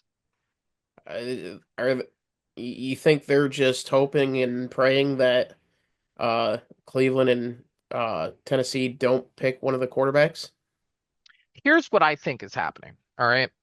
What I think is happening is they're holding out against hope that Aaron chooses them. If that doesn't happen, they're going to pivot to one of the retreads that they've already had in the building, like a Russell Wilson, like a Joe Flacco, like a Jameis Winston. They'll pivot to that move. And then what they're going to think about doing, I'm not sure if they'll pull the trigger on it, but what I think they're going to think about doing is trying to see what Tennessee wants for that first pick so that they can have first dibs on whatever quarterback that's out there. I'm almost positive that they will sell the farm to get the quarterback position right because they know that whatever choice they make is going to be theirs. Not like Daniel was. They were given Daniel. This is going to be their choice. And this is going to be the difference between Joe having a job next year and not. So they're going to kick the cans on every possible scenario. But I think that first domino needs to be Aaron choosing where he wants to go. And we've got maybe 6 weeks, 7 weeks till the draft. So once that domino falls, we're going to have a better idea of what the Giants are going to do with that pick. Yeah, yeah, it's gonna be interesting. Like you said, Giants on defense, they're doing a tremendous job, but it doesn't matter unless you get the quarterback. Doesn't S matter. Speaking of quarterback signings, we go to as the Giants would put it, little brother signing Justin Fields to the 2 year, $40 million. What do you make of that? Um, I'm not mad at it. It's not an obscene amount of money for a starter when you look at what the market is. I think um I think that 40 number is kind of funny. I think it's a very interesting number, just because of the 40 that we gave Daniel Jones, to just suck all the air out of the stadium for us. Um, so that 40 number is kind of like it's a tricky number for me to kind of like swallow, but I think pairing Justin Fields with Garrett Wilson is going to be interesting. I mean, that rapport is already there from when they were in college together. So I'd love that dynamic. Um, if he's getting two for 40, that means he's gonna be the guy. Who who's gonna back him up? Who's who's the veteran that you're getting to back him up? Because there might be a situation where he gets hit and he may miss some time. We don't know. He's not exactly the most stout guy back there, and he uses his legs a lot. So I think the most important position here for them is going to be backup quarterback. Um, because I want to see if Justin's going to be able to stand behind that offensive line. That offensive line needs to get worked out. It's still a problem. And now Morgan Moses is gone. Like you're going to need to solidify that side. I think Josh Myers helps as a stopgap, but he's not going to be the be all end all on that situation. So if the offensive line is good, I think they got a pair of backs that could take some of the weight off of Justin Fields. He's got a number one he knows he can trust. Um Brandon Stevens replacing DJ Reed is not it. Um I think they're hoping. And listen, if a guy's gonna make that risk, take that risk, I understand that it's gonna be their coach, right? Because former secondary defensive coordinator, he'll take that project on. He's going to coach him up and maybe get 2023 Brandon Stevens as opposed to 2024 Brandon Stevens, which was a train wreck. But honestly, with what I'm looking at here on this list, that's a 7 and 10 ball club still. I really like this Justin Fields signing. He's been in a couple tough situations. I still think Justin Fields can do something. I think he's in a very tough division to be trying to do something with the Patriots being rejuvenated with Vrabel, and then the Bills. Their defense is always stout. So it's it it may be pretty. It could go pretty ugly, but there is a lot of upside there if you can keep Justin Fields upright. You keep him and you're able to have him progress and go to that second read. That's been his biggest downfall is he never wants to go to that second, third, fourth read. And that's gonna be the task of the coaching staff to get Fields to understand that you can go to a second, third, fourth guy and do it quickly. And so uh He's also never had an offensive line to do that with, to be honest. Chicago cucked true. them, and Pittsburgh wasn't exactly stout there with their pass protection. So Yeah. and that's why I say they need to shore that up for him to have a shot. Yeah. Um, Moving on to the reigning, defending Super Bowl champions, the Philadelphia Eagles. A couple of diamonds in the rough here that I really, really like. Josh Uche, 1 year, almost 2 million. Adoree Jackson and AJ Dillon. Those are a couple potential diamonds in the rough. AJ Dillon, a brute back. Uh, he's going to be a good red zone option and maybe take some hits away from Saquon. And then Adoree Jackson is just a freak athlete. And then with DTR, like I said with Lamar Jackson and the Cooper Rush signing, DTR, he plays a lot like Jalen Hurts. And so if something happens with Jalen, it's not going to be the end of the world. You're still going to have somebody that can come in and kind of be that Walmart brand Jalen Hurts. And so I really like what Philadelphia is doing here. What do you think? Listen, trading for Kenyon Green, I think solid, given the fact that, Bukai Becton took the money, and went elsewhere. I do also agree with AJ Dillon. I think he gives you a nice, goal line back. I can tell you right now, guys who love, who want to choose, Barkley as a fantasy pick, just make sure that you leave some room for AJ Dillon because there may be a situation where he's going to pilfer some from you. So, I mean, that just looking out for you. That might be a situation where, maybe he doesn't run the ball 400 times.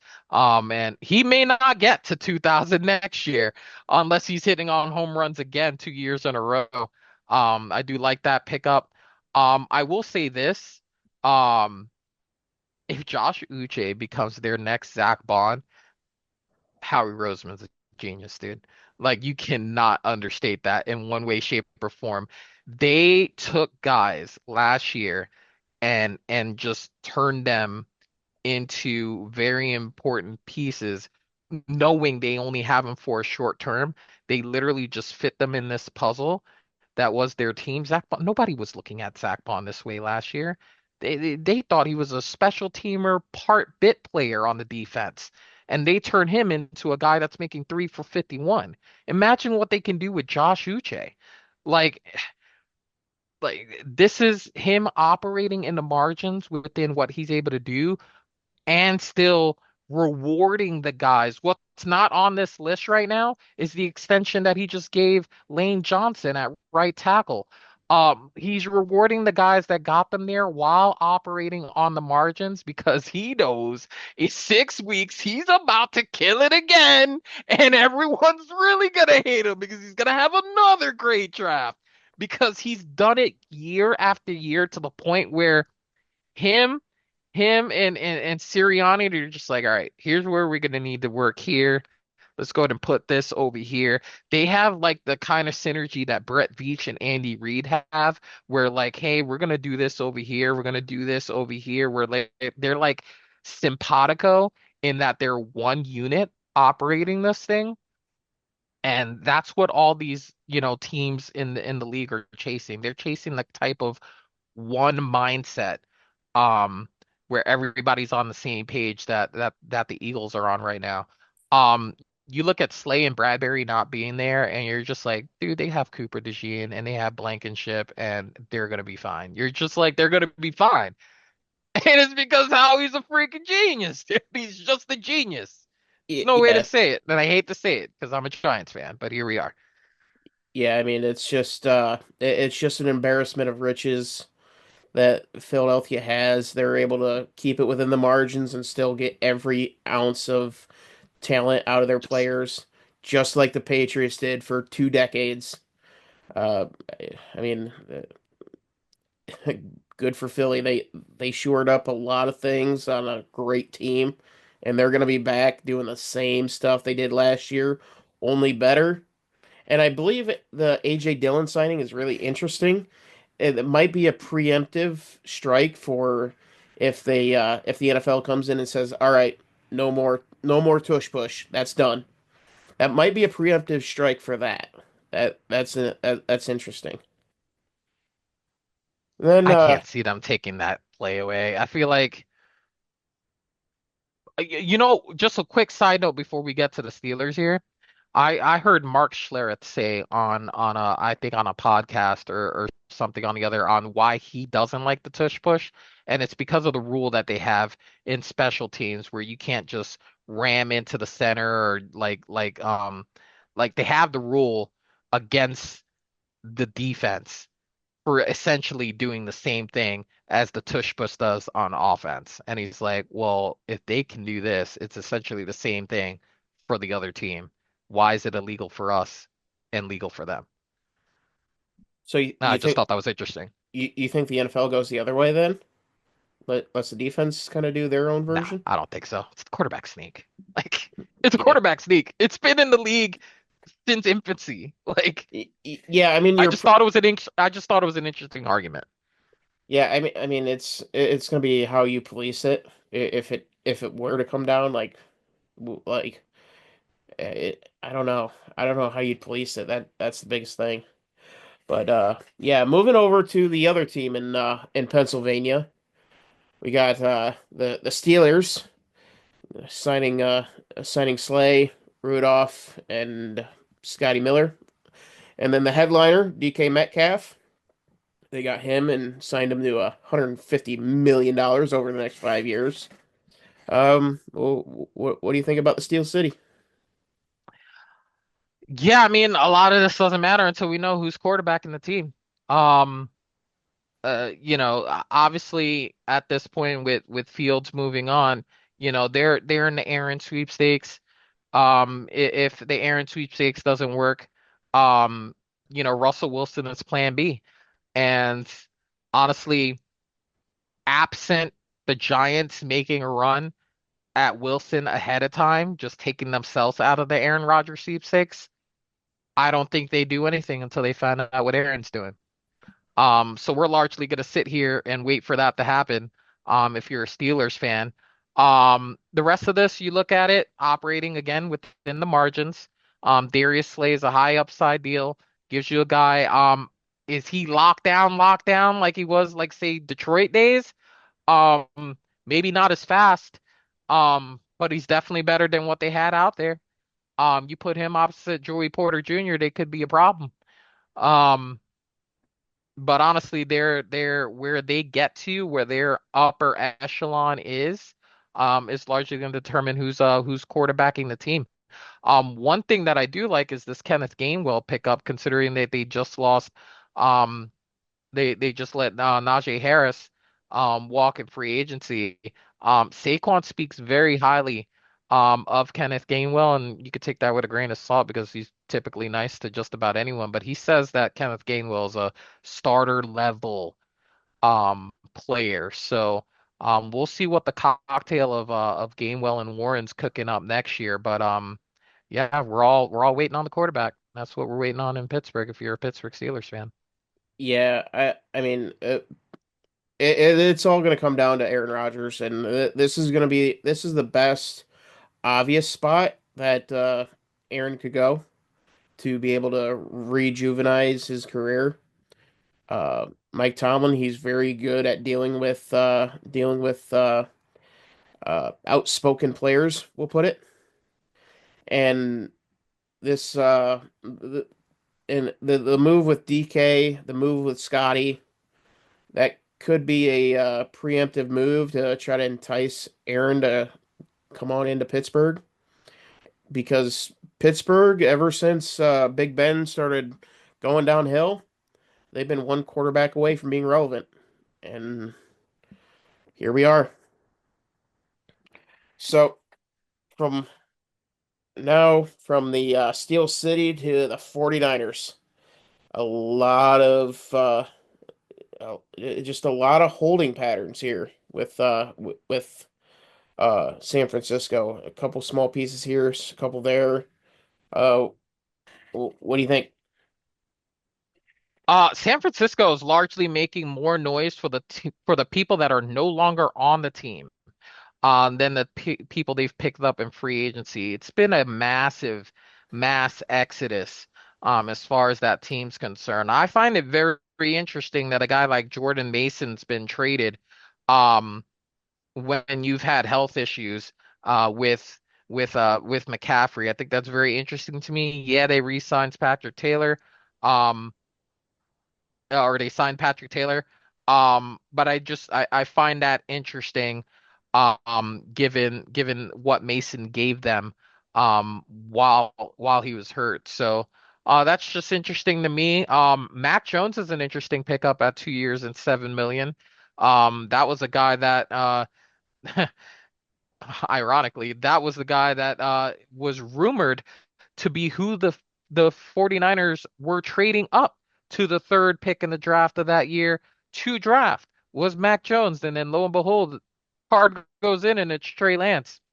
So it's going to be very interesting if Matt Jones can go again and get some of that flavor that Sam Darnold got while he was here and maybe rejuvenate his own career and follow the Sam Darnold trajectory and try to get himself in the door on another team down the road who's looking for a bridge. Um, but outside of that, they're making more noise for the people not on the team than what they're getting off the market. This uh, the Mac Jones deal is very interesting. The contract is set to expire for Brock Purdy after this year, I believe, if I'm not mistaken. And they're not going to be willing to, given what we've seen out of Brock Purdy and what happens when you start having fires around the house. This could be something. This could be a preemptive strike for San Francisco to say, "Hey, we're not going to pay you 100, 200, 300, $400 million to be the quarterback. We have Mac Jones. We don't need you. If you want to go somewhere else away from Kyle Shanahan, be our guest. We have Mac Jones." That could be that could be a preemptive strike. It also shortens the leash tremendously on Brock Purdy, given Mac Jones. He does have talent. There is something there. I do believe. Yeah, I think he can be a starter in the league. We saw it his rookie year with somebody competent in he's just Josh. had bad luck, Yeah, bad offensive minds in his head. Some of them not even offensive minds that were in his head. yeah, yeah. Oh, Uh, uh, like yeah. yeah, The Patriots wrecked Mac. Mac didn't wreck anything. yeah. So this is a perfect landing spot for Mac Jones, and we could very well see Mac Jones under center for the Niners by the time we get to year's end. Now to the most interesting team in the offseason here so far. Uh, it's headlined Sam Darnold, Cooper Kupp, 3 years, 100 and a half for Sam, 45 for Coop. What do you make of this? Well, I mean, they definitely married that combination together. This is another team that I looked at all the players that were released. They literally just shoved anything that had the stench of Pete Carroll out of the building. Is what that felt like to me. I felt like that what they were moving off from was like a bunch of players that were left over from that regime, and they are making this a complete turnaround and really kind of like turning the page. Gino, they lowballed him on his offer, a fairly disrespectful offer, from what I've read. And so he gets traded. They move on. And granted, Sam Darnold, by all intents and purposes, looks like he took less than what they offered Gino before he went on his way. Um Listen, if it works, it's great. I think Cooper Cup seeing the Rams twice a year should be interesting. Considering that they said, okay, yeah, we're gonna go ahead and get Adams here, and we're gonna go ahead and let you go. That's basically the essential. They essentially said you're washed. Is basically how I gathered it. You're washed, and we need to upgrade that position. The DeMarcus Lawrence pickup for me is very interesting, giving McDonald is a defensive coach. I think them picking up an edge rusher, helping on the pass rush end, could allow him to do some things differently as far as his defense concerned. Maybe run it the way he wants to run it, knowing that he has a guy that can get to the quarterback. Now, can DeMarcus stay healthy? That's going to be the thing. Um, MVS still finding a team to pick him up is actually a great story for me. I honestly, him finding a team to take him year after year is the funniest thing that I see every year because I'm just like, it's the Bills, then it's the Saints, and now it's the Seahawks. And it's like all these teams, the Chiefs, it's like all these teams still think, hey, he can still go 4-3-4-4. Now, will he catch the ball when the ball gets down there? I don't know. But he can still separate. And that's really all we need. We just need you to separate. We can solve that catching problem later. Yeah, we'll solve that catching problem down the road. But if you can get ahead of the safeties, we got a guy that's like, I don't know. One of these years, he's gonna get down there and he's gonna be 5 years away from the safety, and they're gonna still throw it underneath. Because they just don't know. They just don't know if he's gonna catch it. Yeah. I mean, they there might be some sour grapes that we don't know about between Pete Carroll and the Seahawks, especially given how quickly Pete Carroll came back into the league into a historically dysfunctional franchise. Uh, it's I think this is a huge shot across the bow. Uh, Seattle, they're not looking to rebuild, they're looking to reload. Yeah, And this is a lot of big moves, and it could pay off very handsomely in a in an NFC West that is very much up for grabs. And for sure. and Mike McDonald, he is my favorite defensive coach out there right now. I think there's a lot of upside with him. He's young, he's smart, he knows what he's doing, For sure. and yeah. Uh, so moving on to Tampa Bay, we got Hassan Reddick. That's kind of the big liner, along with Chris Godwin re-signing for a market friendly deal. What do you make out of Tampa?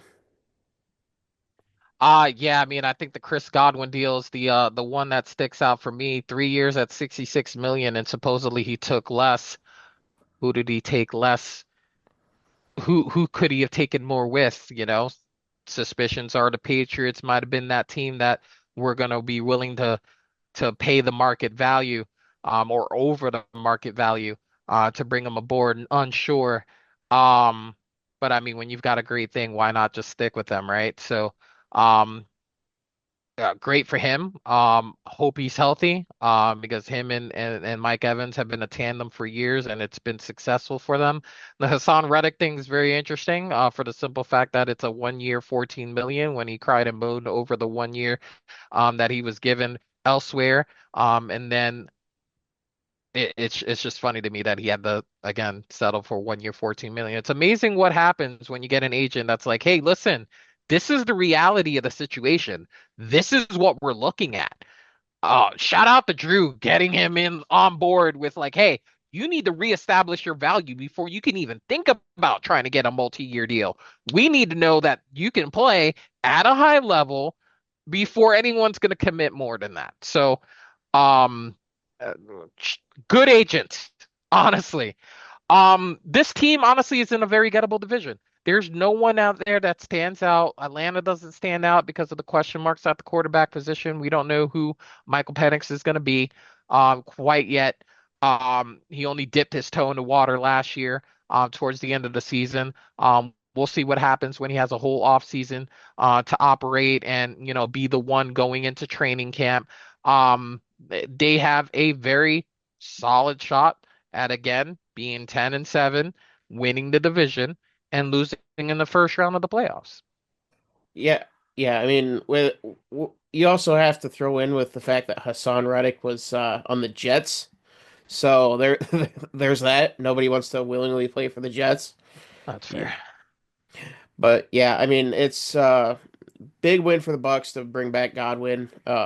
They're they are destined to win the South again. Everybody else is a dumpster fire there. They're the only ones that actually have a nice little house in order. Uh, so we'll see what happens. See if Baker can pull the rabbit out of the hat and maybe go a little bit further in the playoffs.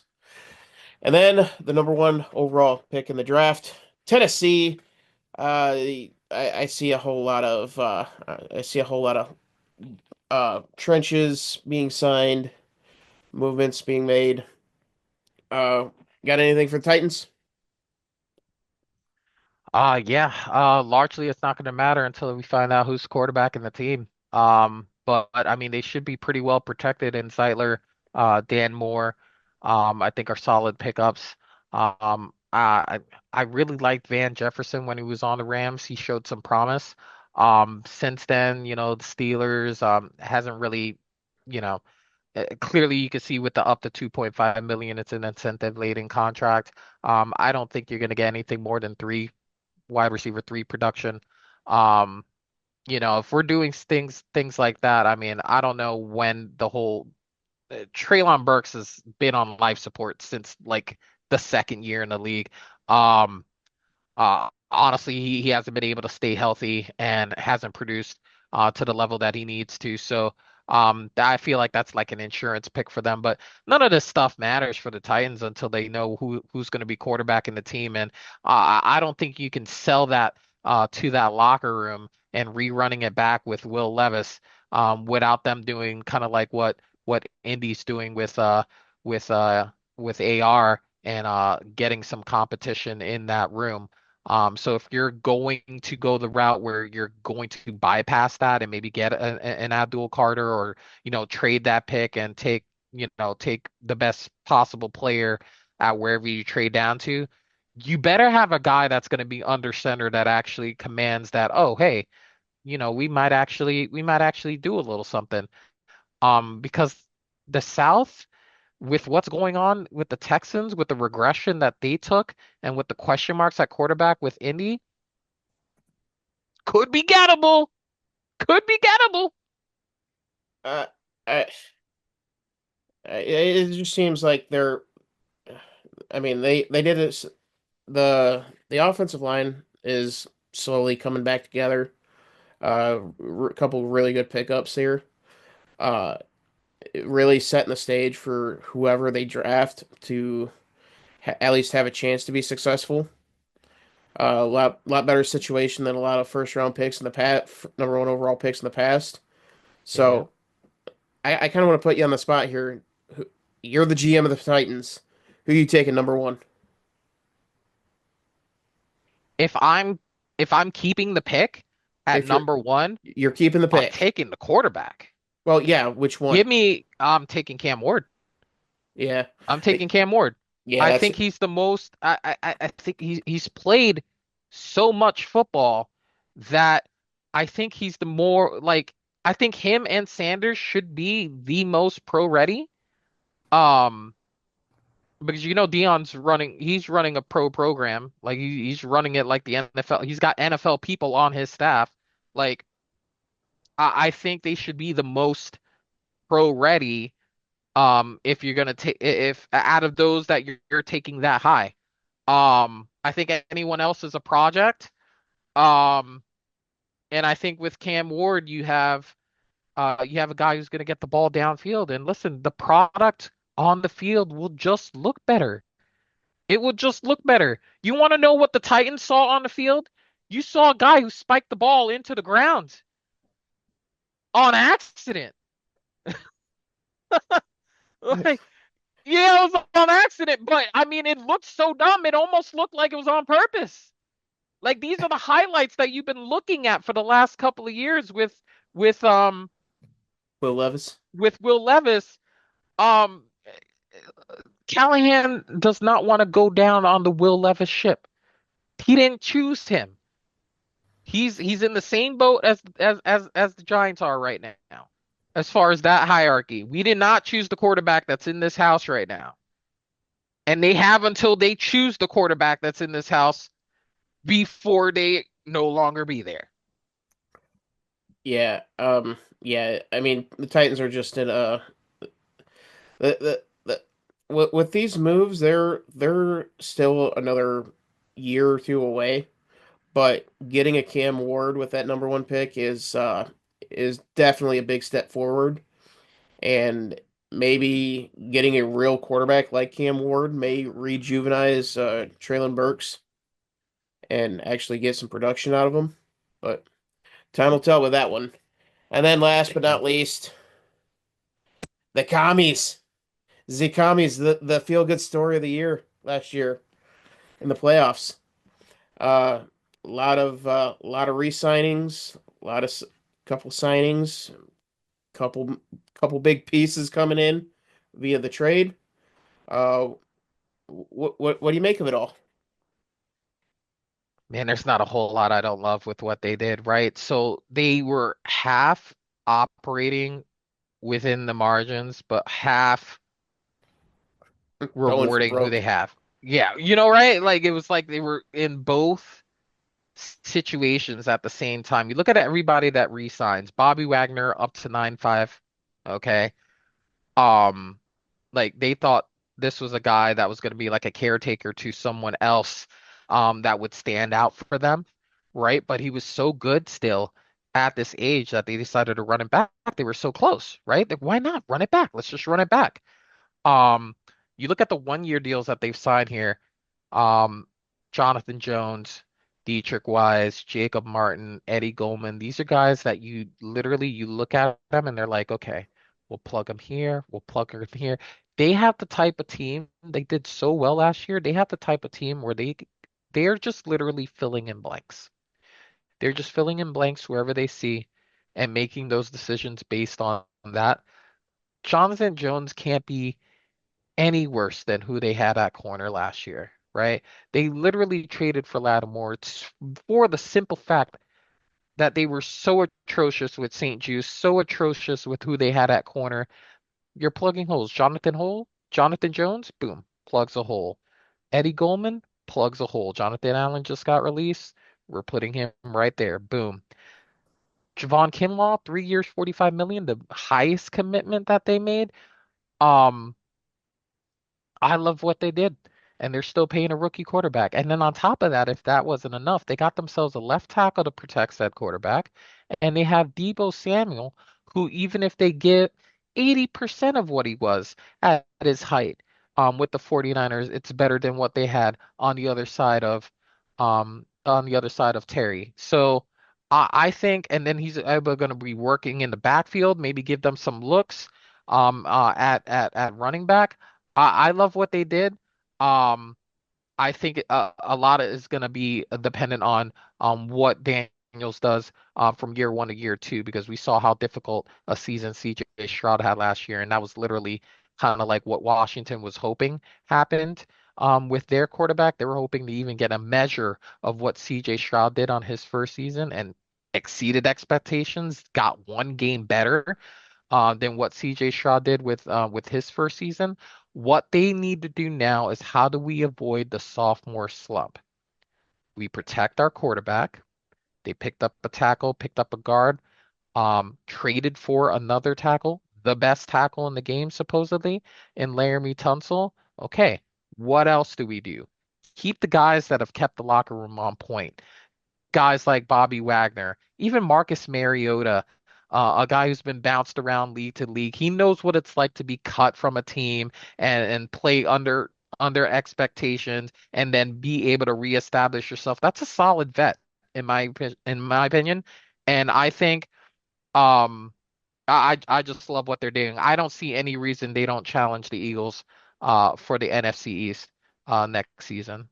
Yeah, the Commanders have really they kind of they kind of go into the, oh, we know we had something good with Jaden Daniels. We didn't realize it was going to be this good, this quick. Oh crap, we got some work to do to take advantage of this window. Go out, get Laramie. Go out, get Debo. You plug some holes in free agency, and now you have a full draft to continue to build around. And like you said, the veteran leaders, Bobby Wagner, Marcus Mariota, Zach Ertz coming back.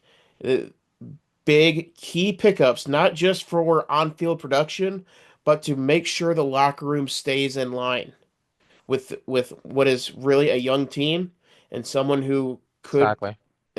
especially with bringing in, and you gotta have a comfort level to bring in somebody as somebody like Debo who has been outspoken and who's been outspoken, been wanting out for a few years now. You have to have a lot of comfortability with the leadership in the locker room to bring in somebody like Debo. And it's showing that there is a huge comfort level there within the organization to bring in somebody who could potentially be that could potentially be a toxic situation if things go south. But you have the leadership in Bobby Wagner, in Zach Ertz, to For be sure. able to have that confidence to handle it if stuff goes sideways. So that is the free agency so far. Uh, one last thing before we sign out here. You're in Aaron Rodgers' ear. Where are you telling him to go?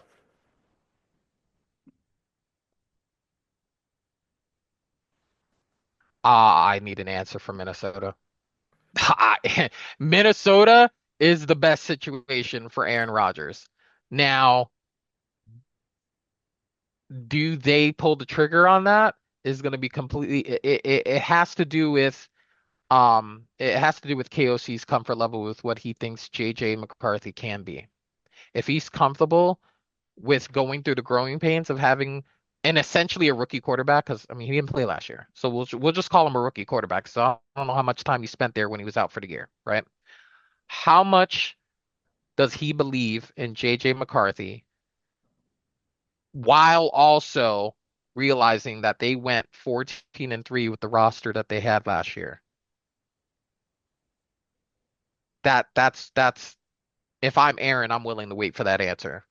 If if if I get that answer, then it's Steelers or retire. It's Steelers or retire. I don't even entertain anyone else. I don't entertain Tennessee. I don't entertain the Giants. I don't entertain any other team um but those two. Because what those two teams have that the last two team or the other teams in this process don't have is a single voice that runs the ship. It goes through Tomlin in Pittsburgh. And this decision, while they have Adolfo as GM, it's KOC's call. KOC is like, hey, this is what I need to make this work. And the GM is, making things happen, whatever the case may be. But that offense, that quarterback room, that's KOC's room. Um, and that's just something that Rodgers did not have in New York. He didn't have the organizational stability that is conducive to success, which is why I eliminate my own Giants from that equation. Yeah, I, I get the appeal for Rodgers. I don't get the appeal for the Vikings. If the Vikings do pull the trigger on this, it says a lot about what they think about McCarthy and his recovery. Sometimes ACLs, something may go sideways, and you, you're out a little bit longer, and that could be an explanation if the Vikings pull the trigger. I haven't seen any reports of his recovery going sideways, so I um it You want to but know why I'm thinking that though? Like to be completely honest, like as far as JJ McCarthy in particular is, hmm, Houston Texans, right? They had CJ Stroud and said, "Hey, we're going to trust that start day one." Washington did the same thing with Daniels. KOC is an offensive coach who just resurrected Sammy D from the dead as far as his his yeah. career is concerned and turned him into a 33 million a year quarterback. He's got to have the balls to ride with JJ. Just has to. Like I just turned Sammy D into a starting quarterback in the NFL. Imagine what I do with a national champion winning quarterback. Yeah. Yeah, I mean, I don't see the Vikings pulling the trigger on that. I for litany of reasons. I do think JJ is the most solid quarterback outside of Jaden Daniels. Now that we have hindsight 2020 on Jaden, but Right. coming into the draft, I do believe JJ is the most is the best quarterback who has the most tools available going into a good situation like Minnesota is. But if I was in Rodgers' ear, I'm telling him, call up Kyle Shanahan. Let's go back to Cali. Let's go back home, as close to home as you can get. And going under Mike Shanahan or Kyle Shanahan, having Brandon Ayuk, having the weapons around him, the I think that is a match made in heaven that nobody's talking about. Brock Purdy, he is a huge question mark. We know that, like I said with the Niners, we know when parts of the house begin to catch on fire, Brock Purdy, he he wets the bed. So you, Are you, you sure though? Are you you sure that Rodgers is that guy? Because he just took the Jets to a 5-12 season last year with everything going wrong around him. yeah, but you also have to remember that there wasn't an offensive coach. There wasn't that trust It's fair. within the system. Shanahan has a proven system that works, whereas Raheem, oh, who was it? The Jets coach Oh, last year. Robert Saleh. Yeah, Salah. Robert Saleh. He's a defensive guy. He's back on the team though. Oh yeah, yeah. That might be He's awkward. he's the DC now. That could be awkward, but just Oh, nod and wave as you pass by the hallway. You're on opposite sides of the ball. There's no reason for any confrontation there. oh man. He might just let the defense touch the quarterback and press.